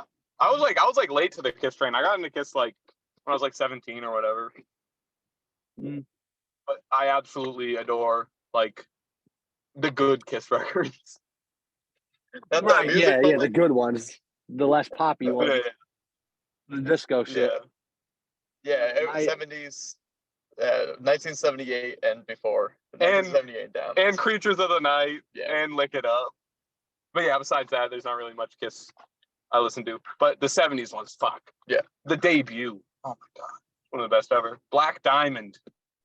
One of the best songs ever. Oh yeah, Rock and Roll Over and Love Gun, me favorites. Right, those are 2 and 3 for me. yeah. I think probably my favorite. It's tough to pick, but probably Detroit Rock City because my dad kind of sort of played guitar. Like he knew how to play a couple of fucking songs, and he told me he's like, "Oh, check out this song." And then the solo came on. There was that harmony section where they're playing. Where I don't even know if they. I haven't seen enough Kiss live videos to know how they're doing it. But Ace really is doing the harmonization thing. He's like, "Oh, we should learn how to do that." I ended up learning how to play the whole solo to that song. He didn't learn shit. Yeah, I remember learning that solo when I was younger too. But just like even nowadays, like that whole harmonized part when that comes on, it's like magical. Oh, it's so Yeah. good. Oh yeah. All right. Sepultura or Creator? Oh, Creator for me. Ride of You wanna Violence. That's elaborate? no. Was that? You said Elaborate? it's a Creator for you. Yeah, you want to Yeah, elaborate? yeah. I just like I'm not a huge fan of either band. Again, like I don't get deep into thrash. Like besides like the bands that I really like to really have like an opinion on a lot of these. But from what I like from Creator, I like it a bit more than from what I like from Sepultura. I like Beneath the Remains a lot and Morbid Visions, but I like Pleasure to Kill probably more, and I put it on a bit more. Fuck, out that's Morbid a, Visions. Yeah. yeah, no, for real. Shout out more fucking black metal. That's another one. 80s black metal right there. Yeah, literally, Well, that's black metal all the way. Oh yeah, that's a tough one. I mean, when I talk about like these thrash bands, I'm usually talking about these bands like up to 1990. So Yeah. like, I'm not getting into the weeds about later Sepultura and later Creator. So I'm talking shit about that these matters. bands up until, well, I don't like Roots. Chaos AD it's good. Arise Down. SAD is meh. Yeah, I agree. And then Arise Down is perfect. Right. Fuck. I would probably go.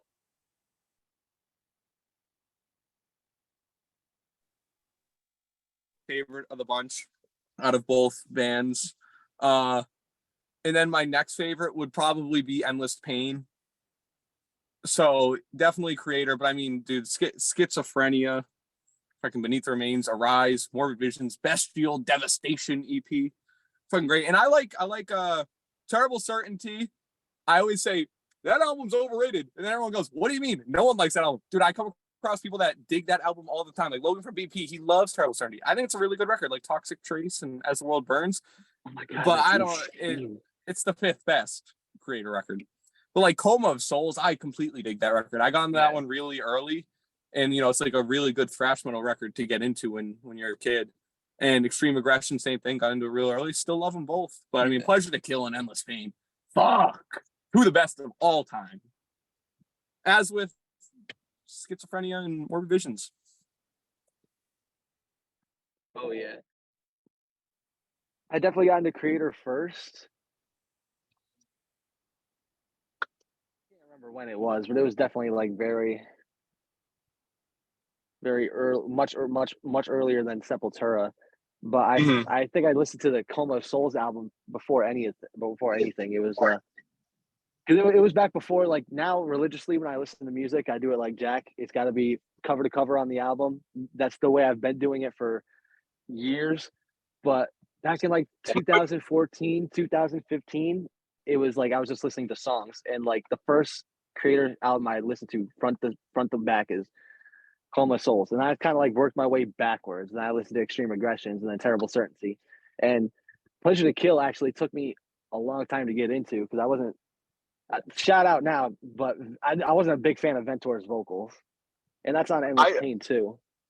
Yeah, I have a good I have a pretty similar like story to that. So this was a while back, Sabaton, which I love. I know everyone hates that band, and I don't blame you. There's definitely reasons to dislike that band, but I love them. I don't like a lot of stuff that sounds like Sabaton, but I absolutely love that band. Anyway, they were coming around. I was really young. I wasn't really young. I was young. I was younger. And this was like when I was just like in Metallica and shit. And Creator was opening, or it might have been the other way around. And so I was like, oh, I'm going to try to listen to this Creator band. I didn't end up going to the show, but I went to go listen to Pleasure to Kill. And I was like, this is way too much. This is too crazy for me. And I didn't listen to Creator for like a good year. And then I obviously got into it. But if I had listened to Coma of Souls that day instead of Pleasure to Kill, I would have fell in love with them right there. Yeah. But I wasn't ready for Pleasure to Kill yet. I also have a Creator story from when I was just into Metallica and all that. I remember, so the way I used to like check out bands was just going on YouTube and listening to them, and I found out that's the wrong way to do it because the only thing it's going to promote, like for big label bands, it's like the most recent music video. So I remember that. Yeah, so I remember I was like, yeah, I gotta check out this Creator band. Like all the thrashers love them, and I listened to like Satan's Real. Oh, okay. I was gonna say no. I was gonna put money on the first song you ever listened to being "Enemy of God." Oh, I may have heard that one too, but I think I remember Satan is Real, and I was like, I don't really care much for this band. And then I remember I said to my dad, we were like talking about metal, and I was like, yeah, I can never really get into this Creator band. He's like, Creator with a K, right? I'm like, yeah, Creator with a K. And we were like, and I was like, yeah, like all the other thrash guys seem to love them. I think I lumped in with all the other bands that I loved at the time, but I was like, yeah, I can never get into them. And then later on, I went and discovered their early stuff that YouTube won't push with the algorithm, the truth stuff. So I like Pleasure to Kill, Coma of Souls and all that. And that was when I was like, I don't remember when that was. So I was 13, 14 or something. And that's when I started to actually like them. Yeah, I was gonna say because if you like found them and like one of the first songs you listened to was "Satan is Real," that's off their God of Violence album, I believe, and that was like one of their more recent ones. It was after. Yeah, that was 2017. Album it was. Yeah. Was it 2017? Holy shit, I'm old. Yeah. I feel like that shit dropped like 3 years ago, but I remember not being fond of that album. It just felt like, copy and paste shit that they've already done before, like as if their last 3 albums had a baby and it made God of Violence. So I wasn't really too into that. Because if I wanted to listen to like, go ahead. Sorry, I keep interrupting.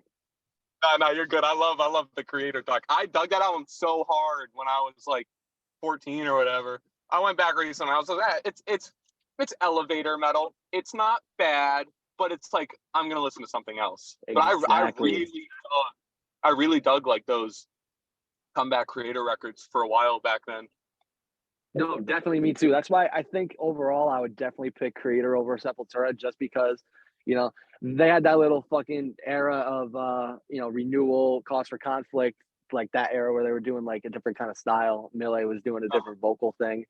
I like a few songs from that era like Phobia and the Song Renewal. But then God, like I from haven't heard that shit in forever. Holy crap! I think I yeah, heard no.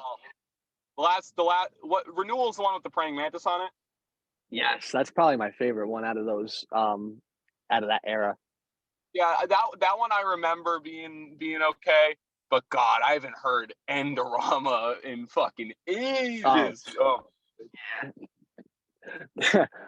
But yeah, like I think the one after that era was Violent Revolution, and definitely it was the return to thrash, but it was that modern thrash sound, the one that Yeah. what was it? Fucking like Exodus. Like Exodus is another band that like I can listen to their whole discography. Of course there's some slouches, but I can literally listen to their whole discography. And that's why I if I could replace any band in the big four, I'd replace them with Exodus. Who'd you take out though? I feel like it's obvious, but I think it'd be Metallica. what? Yeah. I'm Fuck sorry. no. Like, of course, their first couple albums are tremendous, but like, man, Over I don't know. Megadeth. I like Megadeth more than Metallica, right? Megadeth's my favorite out of the big four, and then I don't know. It's like I like Slayer a lot. I really do like Slayer a lot, but then like I discovered Anthrax a lot later. Like I had heard like Madhouse, Caught in a Mosh, all those like good songs, but then it was my biological father, not the one who put me on the Kiss, but my biological father. He had put me onto Anthrax because I was like, Anthrax is my least favorite of the big four. It's like, what? And he just showed me a whole bunch of Anthrax. And I listened to like the first few albums, and I was like, damn, these are really good. And then I like a handful. Sorry, go ahead. I absolutely love every 80s Big Four album. I can't even think about like what my Big Four would be. I would probably remove Anthrax, but dude, Spreading the Disease, Fistful of Metal, Among the Living, those are fucking amazing records. But to say Metallica leaves the Big Four, but here's the reason. Here's the reason though. Like Metallica's first couple albums is really, really, really good, like fucking masterpieces. But when they perform live, they don't sound like the first four albums. Like he's not doing it like it's like a yeah. I mean, I don't really give a crap what bands sound like live. I give a fuck about what those 80s records sound like. And Ride the Lightning is probably the most important thing I ever listened to in my life, and that will not ever change. Yeah, definitely. Metallica was the first band that got me into thrash metal. Definitely, they were a turning point in my musical taste. Yeah, for sure. I think everybody. Yeah, I can definitely agree with that. No, you said Anthrax, Jack. Well, which band would you remove, Nolan, from the big four? I'd also remove Anthrax. My ranking would be, I would rank them the same way that they were like when they did the Big Four tour. Wait, no, actually, no, I take that back. My favorite is Slayer. At least nowadays, like it changes over time, but nowadays my favorite I'd say is probably Slayer. Like I just listen to them the most. And then Metallica, but Metallica obviously like still has a very special place in my heart from what they did for me, like music wise. But and then Megadeth, and then Anthrax. How'd your ranking go, Jack? That's like fucking, that is like so hard. I'm only going off 80s albums. I don't give, or I guess 1990 is thrown in there too for Rust in Peace and to a lesser extent. Yeah, no, I love Euthanasia. To a lesser extent, Seasons in the Abyss, but Rust in Peace mainly. I just can't, like, Metallica is just like, that's like literally like one of the most important things, and I can't stand when people rip on like Metallica. I mean, it's funny and whatever, but it's like what? Who doesn't like Metallica, dude? It's like people are. I don't know. I don't like when people rip on like Metallica. I don't know. Yeah. But that's neither here nor there. But Metallica, just because it's just like so important. picking between Slayer and Megadeth is insanely hard. That's like the really hard part. I would probably go with Slayer. I would say Slayer. Show No Mercy is probably my second favorite record from anything the Big Four did. Then Megadeth, but yeah, it's really close. And then Anthrax, but I still love Anthrax. I'm not an Anthrax hater. First three Anthrax fucking rip, and State of Euphoria is pretty damn good too. Yeah, State of Euphoria is definitely a good album. Underrated in my opinion. I think there was I can't remember. Scotty said in some sort of interview that album was like super rushed. Or wait, wasn't that one State of Euphoria? Oh yeah, no, it was. I've heard that. Yeah, but I think it's awesome. It's got like got a bunch of songs. I'm fucking blanking on it right now, but I remember Fucking listening to that. Finally is really good, or Finale or whatever. The one that's like I drink 3 6-packs just so I can look at your face. That song's hilarious. Fucking Schism. Yeah, no, there's a lot of good tracks on State of Euphoria. I dig it. Yeah, I dig it too a lot. I think I like it more than the other one. Was it Persistence of Time? Something like that? Yeah. No, the song "In My World" from Persistence of Time, that's one of my favorite Anthrax songs. I used to love that song when I was like super into Really, thrash. I couldn't even hum that one right now. Yeah, I'll have to play it for you. That was the song that they played on the TV show Married with Children when they were on that for an episode, and they like jammed it in their living room. Yeah, and that's what like introduced the song, and I remember loving that song after. That was your favorite episode? Yeah, that record's just too long. Keep It in the Family's pretty good. So is Belly of the Beast. I don't listen to it that much, but it's too long.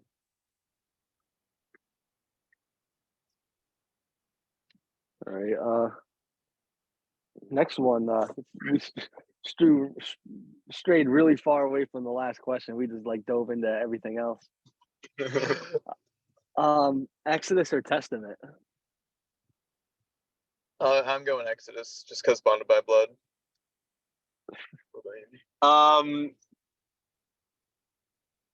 Exodus. Yeah, Exodus. First four, Exodus, love them. Bonded by Blood, it destroys anything both of those bands. Actually, no, it doesn't destroy it. Exodus, Bonded by Blood is just fucking. It just rips so fucking hard. Pleasures, I had that going today. The New Order also had that going today, so I came prepared unexpectedly, but I had a thrash party at work. But yeah, Exodus. I guess I really like 4 records by Exodus, and I really like 3.5 records by Testament. But the New Order, that's like peak like late 80s, just like Hit Your Friends thrash, and it's like really well written, and the legacy just rips so fucking hard as well. That was amazing. That was amazing too. It's pretty good. Practice What You Preach, it's pretty good. Swiffle ball thrash. Wiffle ball.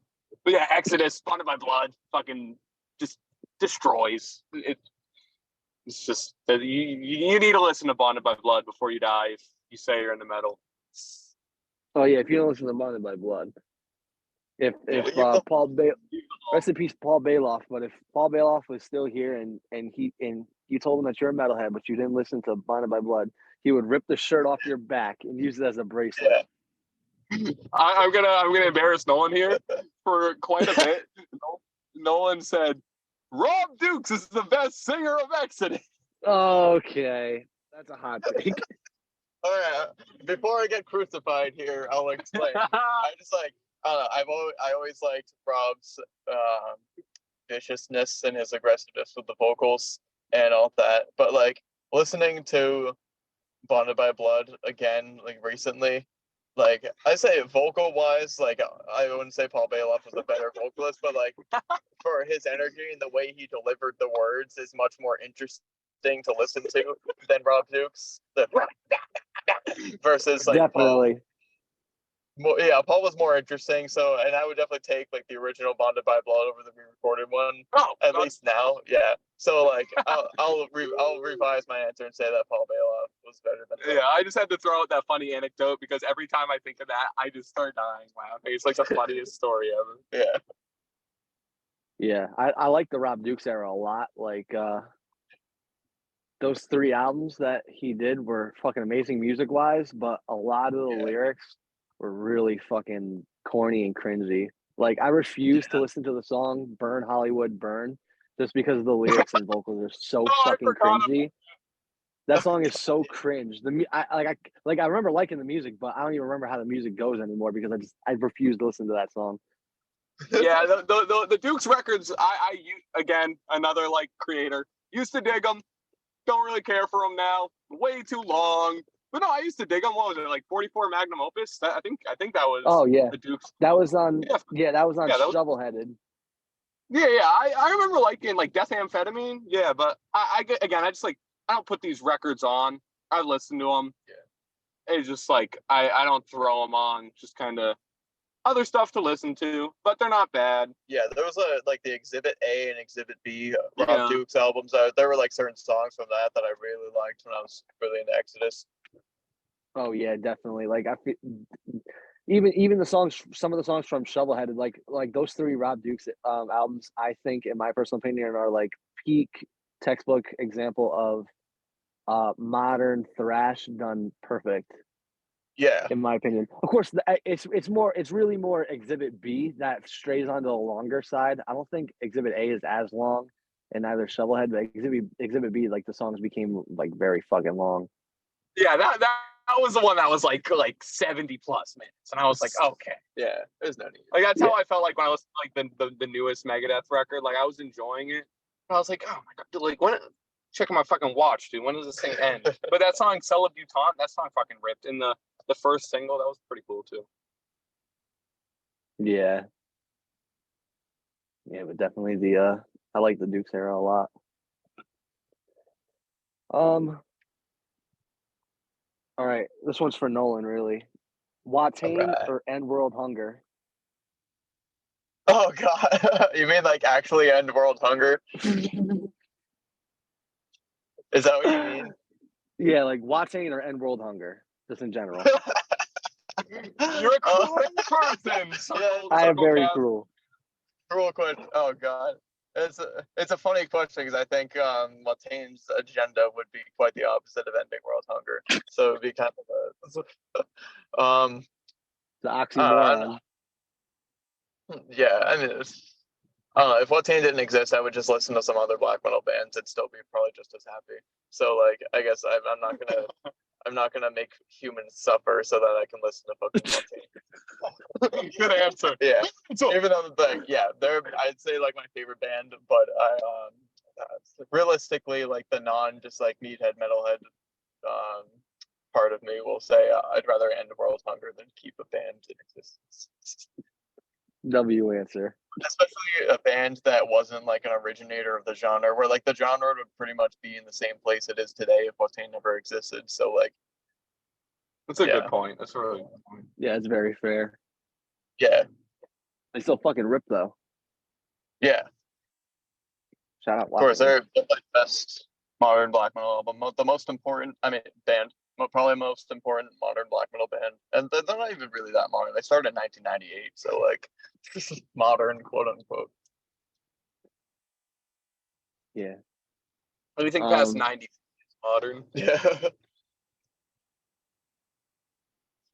I asked you guys this one also in the live, but I want to get this one on the interview too. It was I have to take the fucking note. It's the dissection albums, the Somber Lane versus what's the other one fucking called?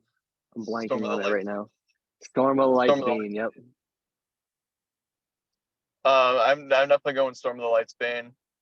I mean, like the Somber Lane is great. It's got some great tracks on it, but like Storm of the Light's Bane is much more.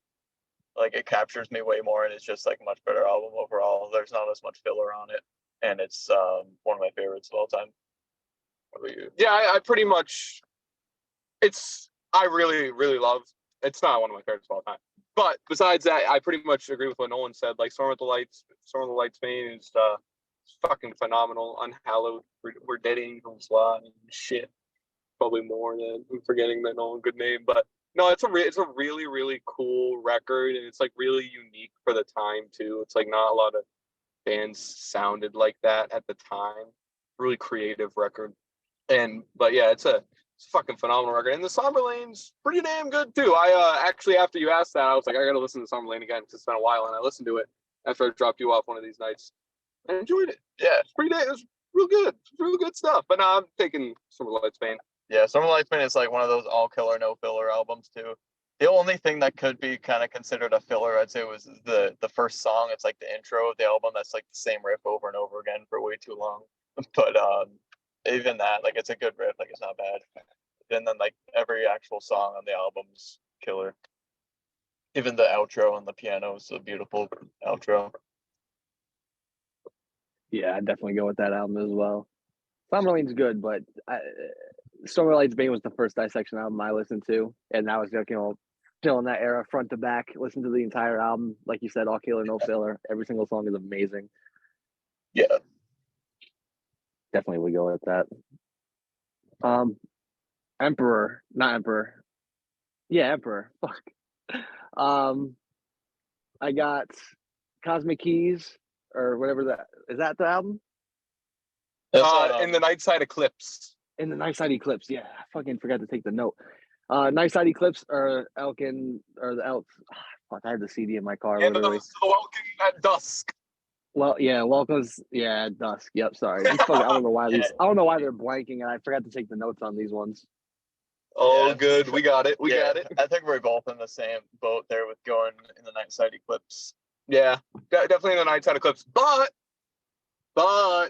best thing Emperor ever did was the Emperor EP. Oh, and people have been calling absolutely. Yeah, this is the best thing they ever did. A Night of the Graveless Soul. It's fucking, I love that. But anthems I dig too. It took me a little bit to get into it, but the clean singing in Ye Entrance Imperium, probably butchered that. That's a very beautiful part. But yeah, definitely in the Nightside Eclipse for show. Yeah, I'll go with that one too. But definitely the EP being my personal favorite. Shout out Mark. I was never huge into Emperor, and one day they had played because I said I wasn't into like symphonic black metal too much like that, and they were like, no, the EP is not even like that. It's barely any symphonic at all. And I remember falling in love with that EP afterwards, and I heard like the albums after that, and I was like, yo, this is kind of fucking awesome. So shout out Mark for putting me on the Emperor. I really loved the story because I've heard bits and pieces of the story about Mark first putting on anthems and like really falling in love with it. So I love to see that it was documented. That was really, really cool. Oh yeah, you can definitely see the influence on that on Weeping Sores. The clean singing on Weeping Sores is fucking phenomenal. Immortal. All the stuff has been very good lately. Oh, absolutely. But Immortal, Diabolic Full Moon Mysticisms or Pure Holocaust? Now this is, I'd say it's a hard one, but I do know my answer. My answer is Pure Holocaust, but Diabolical Full Moon Mysticism is also great. That was like my favorite when I was like 15, and that one still is special to me, but I would say Pure Holocaust. This one's pretty tough for me. Pure Holocaust was probably it for a very long time, up until probably like a couple months ago. I've really fallen in love with Diabolical Full Moon Mysticism. Blacker Than Darkness, dude, there's some just like sick parts. They just perfectly channeled like Under the Sign of the Black Mark era Bathory. It's like perfectly channeled on that record. It's so fucking cold. The production is like it's fucked, but it's really good. It's really magical. But yeah, it comes really close because I adore Pure Holocaust as well. But it comes close. But I'm gonna go with Diabolical Full Moon Mysticism. Oh yeah, Diabolical was the first album I got into from Immortal. that fucking album is, like you said, cold as fuck. What song is it? What's the title? What's the first track called? I'm blanking on it right now. All the Winter Moon. Yeah, that song fucking rips. love that song. No. Yeah, that song Yeah. is fucking, and also Cryptic Winter Storms.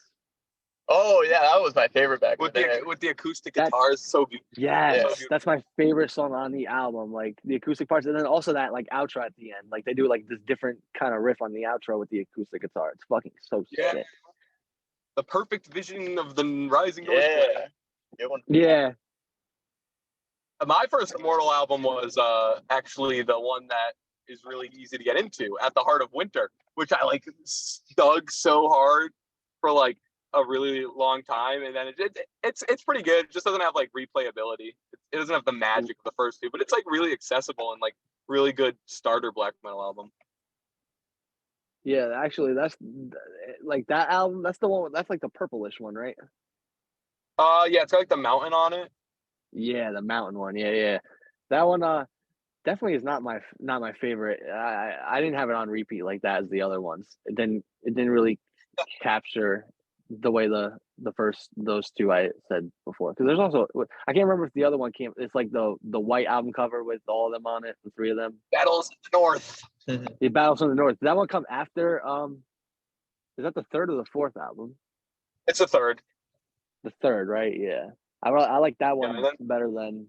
I like that one better than the fourth At one. the Heart of Winter.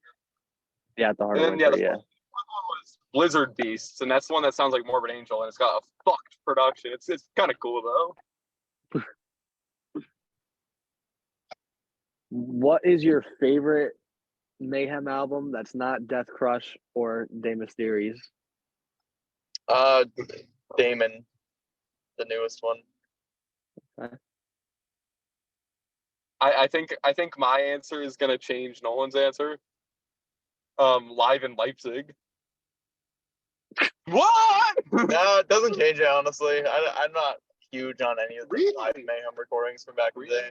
Yeah, it's just like I'll listen to De Mysterious. I don't need to listen to a shitty recorded live version of it. Dude, I don't listen to like any live albums except like Kiss Alive. But like Live in Leipzig, I fucking love it, dude. That version of Carnage is so good. And Mark's a big advocate of this too. The Freezing Moon and Carnage studio recordings with Dead. Oh yeah, those are really great. Yeah, actually, yeah, I'll take that back. There's a demo compilation that's out called Out from the Dark. It's like all the Dead like studio recorded demos. If that counts as a release or like an album, I definitely go with that over Damon. Yeah.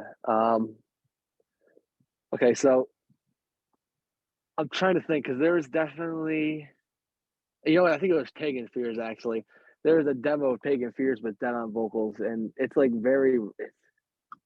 that song and then one other one. It's on like this fucking weird, I think it's a compilation album or something. And I'm not sure like if it's been on anything else besides that. But I'm not too sure which demo tape you guys are talking about. I know the Live in Leipzig one, but I'm not sure which compilation you're talking. I Out from the Dark. I can't put like the album cover. It's just like a picture of Dead, like going like this or something with his leather jacket. But honestly, now that I'm thinking about it more, I would like if I was going on a desert island, I would name that analogy again. I would definitely take any of the Mayhem early live recordings. I don't know what I'm thinking. Like just the songs on it, like just for those. Yeah, just like to have those songs to listen to, even if it's like a live recording of it from back in the day. So yeah, besides Deathcrush and De Mysterious, I'd take probably Live in Sarpsborg. I'll say though. Word. And then Jack, you got like you found the loophole. You hit me with the live album. If I was to say no live albums, studio albums or EPs, which one would you pick? It's been a really long time since I've heard Esoteric Warfare, or I know you really like Wolf Slayer's Abyss and Grand Declaration of War. I know you really dig those, right? Oh, I fucking love those two albums, and Chimera as well. Yeah, that one was weird.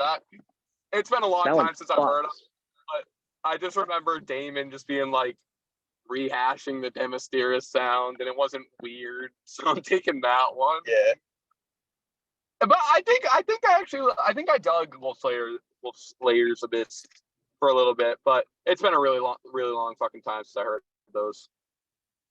But Yeah, I will actually revisit go them. ahead. Yeah, I will revisit it them took because we're going to see Mayhem soon, so I'll go check those back again. That's what I say now. yeah, they play a ton of songs from like the era after that, like a bunch of songs from like that's not from Deathcrush or fucking De Mysterious, which is so fucking sick, which is why I want to see them. Oh, I remember them playing those songs when I saw them. I remember. I really wish I could have seen the tour where they did De Mysterious from start to finish live. Like they did that You for said- years. Never saw it. Yeah, they were definitely hyping up the anniversary of the album. But you said oh I remember this they were playing the songs, but you said that discussed like you wasn't fucking with those songs. That is what I implied. It was just kind of weird because like they're playing like this jazzy sort of black metal, and like the sounds. Nolan can probably attest to this. The sound was like really quiet when we saw them at the Palladium. I didn't know Nolan. The lights were like also on during the set. It was weird. And so like they're playing like this jazzy, weird black metal, and like there's a bunch of like people like hitting each other to like a really quiet, jazzy black metal set. And I just kind of like sat back and like laughed. I was like, this is kind of silly. But once they got to like them and Carnage and Deathcrush and shit, it was awesome. It was so sick. I was like blowing Hell's eardrums out, screaming along with Freezing Moon and Pagan Fears, and then like right next to them. So they're like, dude, I can't even hear Attila. You're just screaming next to me all the lyrics. It's like, it's not Me at every Necralant show I go to. yeah, dude, I couldn't tell if it was me or you singing at that show in Greenfield in that little basement venue, the 10-4. I couldn't tell like which one was. I also couldn't tell. Oh, I scream as loud as I can. Oh, it was great. I loved it. But yeah, like Mayhem, fucking, I gotta see them now because they're playing the stuff from the era. But like the Blasphemer and Maniac era. Oh, I was gonna say before too. It took me fucking forever to get into Maniac's vocals because they were so like they sounded like Donald Duck. Like Yeah, if they're you pretty listen to deranged. Wolf Slayer Abyss, full Donald Duck. Yeah, it's been a long fucking time. I haven't heard it in a long time. But like, yeah, once I finally got like into the vocals and like I like them now. I didn't at first, but I like them now. The music is fucking insane. Like Blasphemer is like crazy. Like he left after fucking Ordo Ad KO, and I'm like, that album's good. Oh, that's what I was Definitely. forgetting about. I know It's the album cover is red. That production is fucked. Oh, is it? Yeah, that production is fucked. It's a good album. I really like it, but it's just like it's fucked. It's But been a while. That was the last album with Blasphemer, and it was the first album back with Attila. So it was like a weird kind of like album. Yeah. Because after that they got Ghoul and Telok. But definitely the Blasphemer Attila era. That's like it's borderline my favorite, but like it's kind of like how you want to pay respect to like the first because it's the first. It was like it wouldn't be there without them, but it's like you really kind of like the shit they did after. That's how I am with the Blasphemer and Maniac era. Like I love Wolf Slayer Abyss so much. I fucking love Grand Declaration and Chimera all so much. And it's with the other shit, you pretty much only got De Mysterious and Deathcrush, and then you got the live albums and shit. And it's like those two albums are mammoths and they're fucking tremendous. It's all you need. I really dig the fucking music on the other shit. Like Blasphemer's like very creative. You know what? I'll I know he has a listen few to other bands, but I'll listen to Wolf Slayer on my ride home tonight. I'll do it. Yeah, I've been Wolf meaning to put Slayer. that back. My favorite definitely on that is probably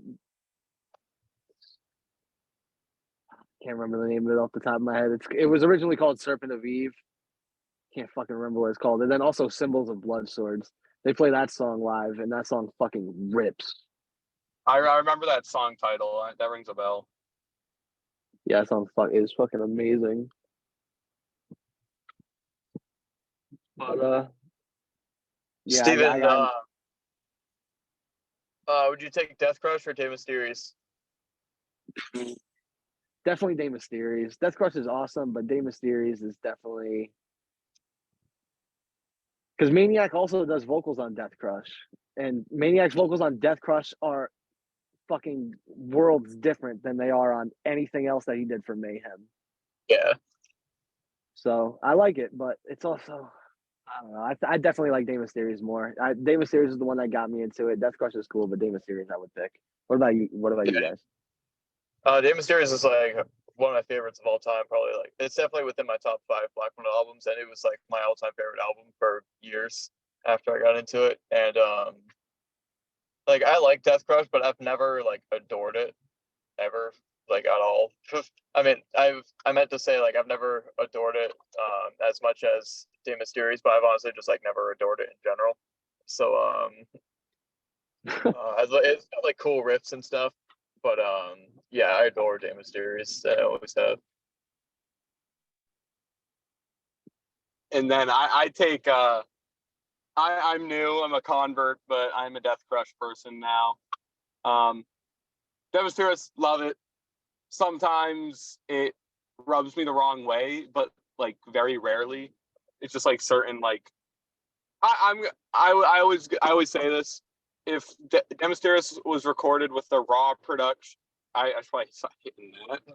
But if Day Mysterious was recorded with a raw production with dead on vocals, probably one of the greatest black metal albums of all time. But Deathcrush, that's why I'm taking. Weird Mannheim, dude. It's got those fucking thrashy riffs. It's fucking great. It's fucking, and that shit's insane for 1987. Like that is like off the walls for 1987. People never give it credit for that. People always go, it's the first Norwegian black metal album, but it's like I feel like they like are just saying that based off a timeline. But like it's like the music itself is absolutely fucking nuts for 87. Did INRI come out in 87 or is that different? It was I would put most of my money on 87. But Yeah, it could that's be what I was 86. thinking. I think it was 87. Oh yeah, so I was listening to that. That's a good point because yeah, that, I was like, this is way ahead of its time. I was listening to it today. Yeah, totally ahead of its time. As well as like, I mean, I would say INRI is more ahead of its time than Repulsion Horrified. Yeah, that's fair. Yeah, I got no more, so I ran out. All good. We've been at it for a while. Yeah. Got any more Necralant questions? Talk about the I mean, I pretty much asked all the Necralant questions I had. If everything goes right, I'm gonna be there on the 24th to see you guys perform. So I'll be there. Hopefully people are gonna be. I hope people are gonna be moving. Yeah, that's at Sammy's, right? In Revere. Yeah, that one. Are you gonna go to the one with BP at the firehouse? That one I'm unfortunately not going to be able to make it to. That's the one I'd rather go to, but I'm just not going to be able to do it. It's on a bad day. So, yeah. But yeah, definitely going to try to make it on the 24th. Yeah, so I'll see you guys there. Yeah. Cool. Is there any other topics that you guys wanted to cover? Anything you want to plug? Not really, no. Fuck, usually I would be like going crazy, but you already asked about the local bands I like, and we already talked so much metal. I mean, just shout out Mark, always recording us, and just like all the Mork Verdon stuff too. And it's like if I never met Mark at that fast food restaurant at one time, my life would be it would be just as metal, but it would be probably not as cool. Not as directly involved. Not as directly involved, not as many cool stories and shit. Not all, but definitely just like shout out Mark and everything Mark does for Necralant, Mork Verdon, all that. And shout out Logan too for just being one of the coolest motherfuckers ever and having sick ass band with sick ass tunes to add to being a cool ass motherfucker. Oh, and one more shout out the Circlecast. I thoroughly enjoyed both episode 1 and episode 2. There was a lot of time. You can tell there's a lot of time put into it, and there's a lot of stuff that I never heard before, and I really enjoyed the 5 hours I spent with the Circlecast thus far. Well, more now, but yeah, shout out the Circlecast. Super cool. Keep it coming. I'm excited for more. When's the Mork Verdant one? Yeah, thank you. You said, wait, what'd you say? I said, when's the Mork Verdant one coming? Let me know. We can set it up. Yeah, I guess people probably need a break from my rumbling after listening to this, or my rambling after listening to this one. So Yeah, you have to keep it quiet. We during the Mork Verdant. yeah, we definitely want to. Definitely, it would probably be sick to do, but probably give it a break so people don't have to listen to me ramble about the 1980s and shit like that. You know, Yeah, definitely in the future that would be sick to do. for sure. Or even an Accursed Ordnance one. Oh, that would be sick too. I would love to fucking do that. That would just be purely talking about bands. I could tell Steven, you could take notes on those songs, and I could tell you the influence for like every riff of those songs. It would be so funny. That's sick. But yeah, definitely shout out Mark. Mark is Absolutely. like I said it before in the BP interview. Mark is the center of the whole underground black metal, scene. Everything revolves around Upside. I said everything revolves around Upside. I feel like all the good black metal shit. Absolutely. Mark was giving himself crap for not being a hard worker. Wow, what are you talking about? Oh my goodness. And just so creative. So many cool things to say, Mark's the motherfucking man. Hels yeah. And then definitely shout out Logan. Like Logan, I met Logan before anybody, through this old meme page I had, and found out that he lived in Connecticut. He had a man, and we've been friends ever since. And then he made Collective Brutality and got the artwork done by Mark. And then I was like, oh shit, that's cool. Where'd you get the artwork done? Oh, I got it done by Mark. Did the logo too. So that's how I contacted Mark. I got them to do the human logo and the artwork for the Black EP. That's I cool. think is fucking amazing. So shout out Logan, shout out Mark. Who'd you say before? There was one other person that you shouted out.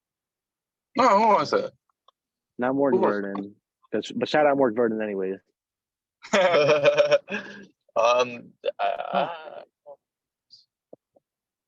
Fuck, I'm blanking on it.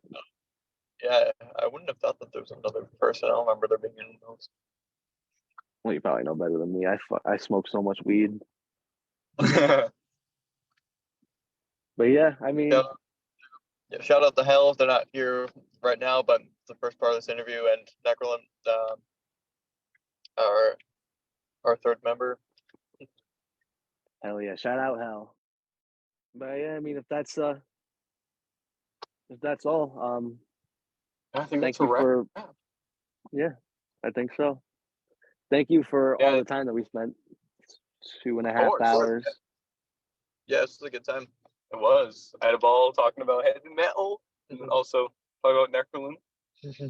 Oh yeah, I wanted to say something earlier too when Hell was still there. With the finger picking, you compared them to Steve Harris. Steve I was Harris. gonna say Steve Helvis. Yes, new nickname. Yeah, new nickname, Steve Helvis. Elvis. Yeah, Ain't nothing but a hound dog. Oh, Heavy Intentions used to play that. No way.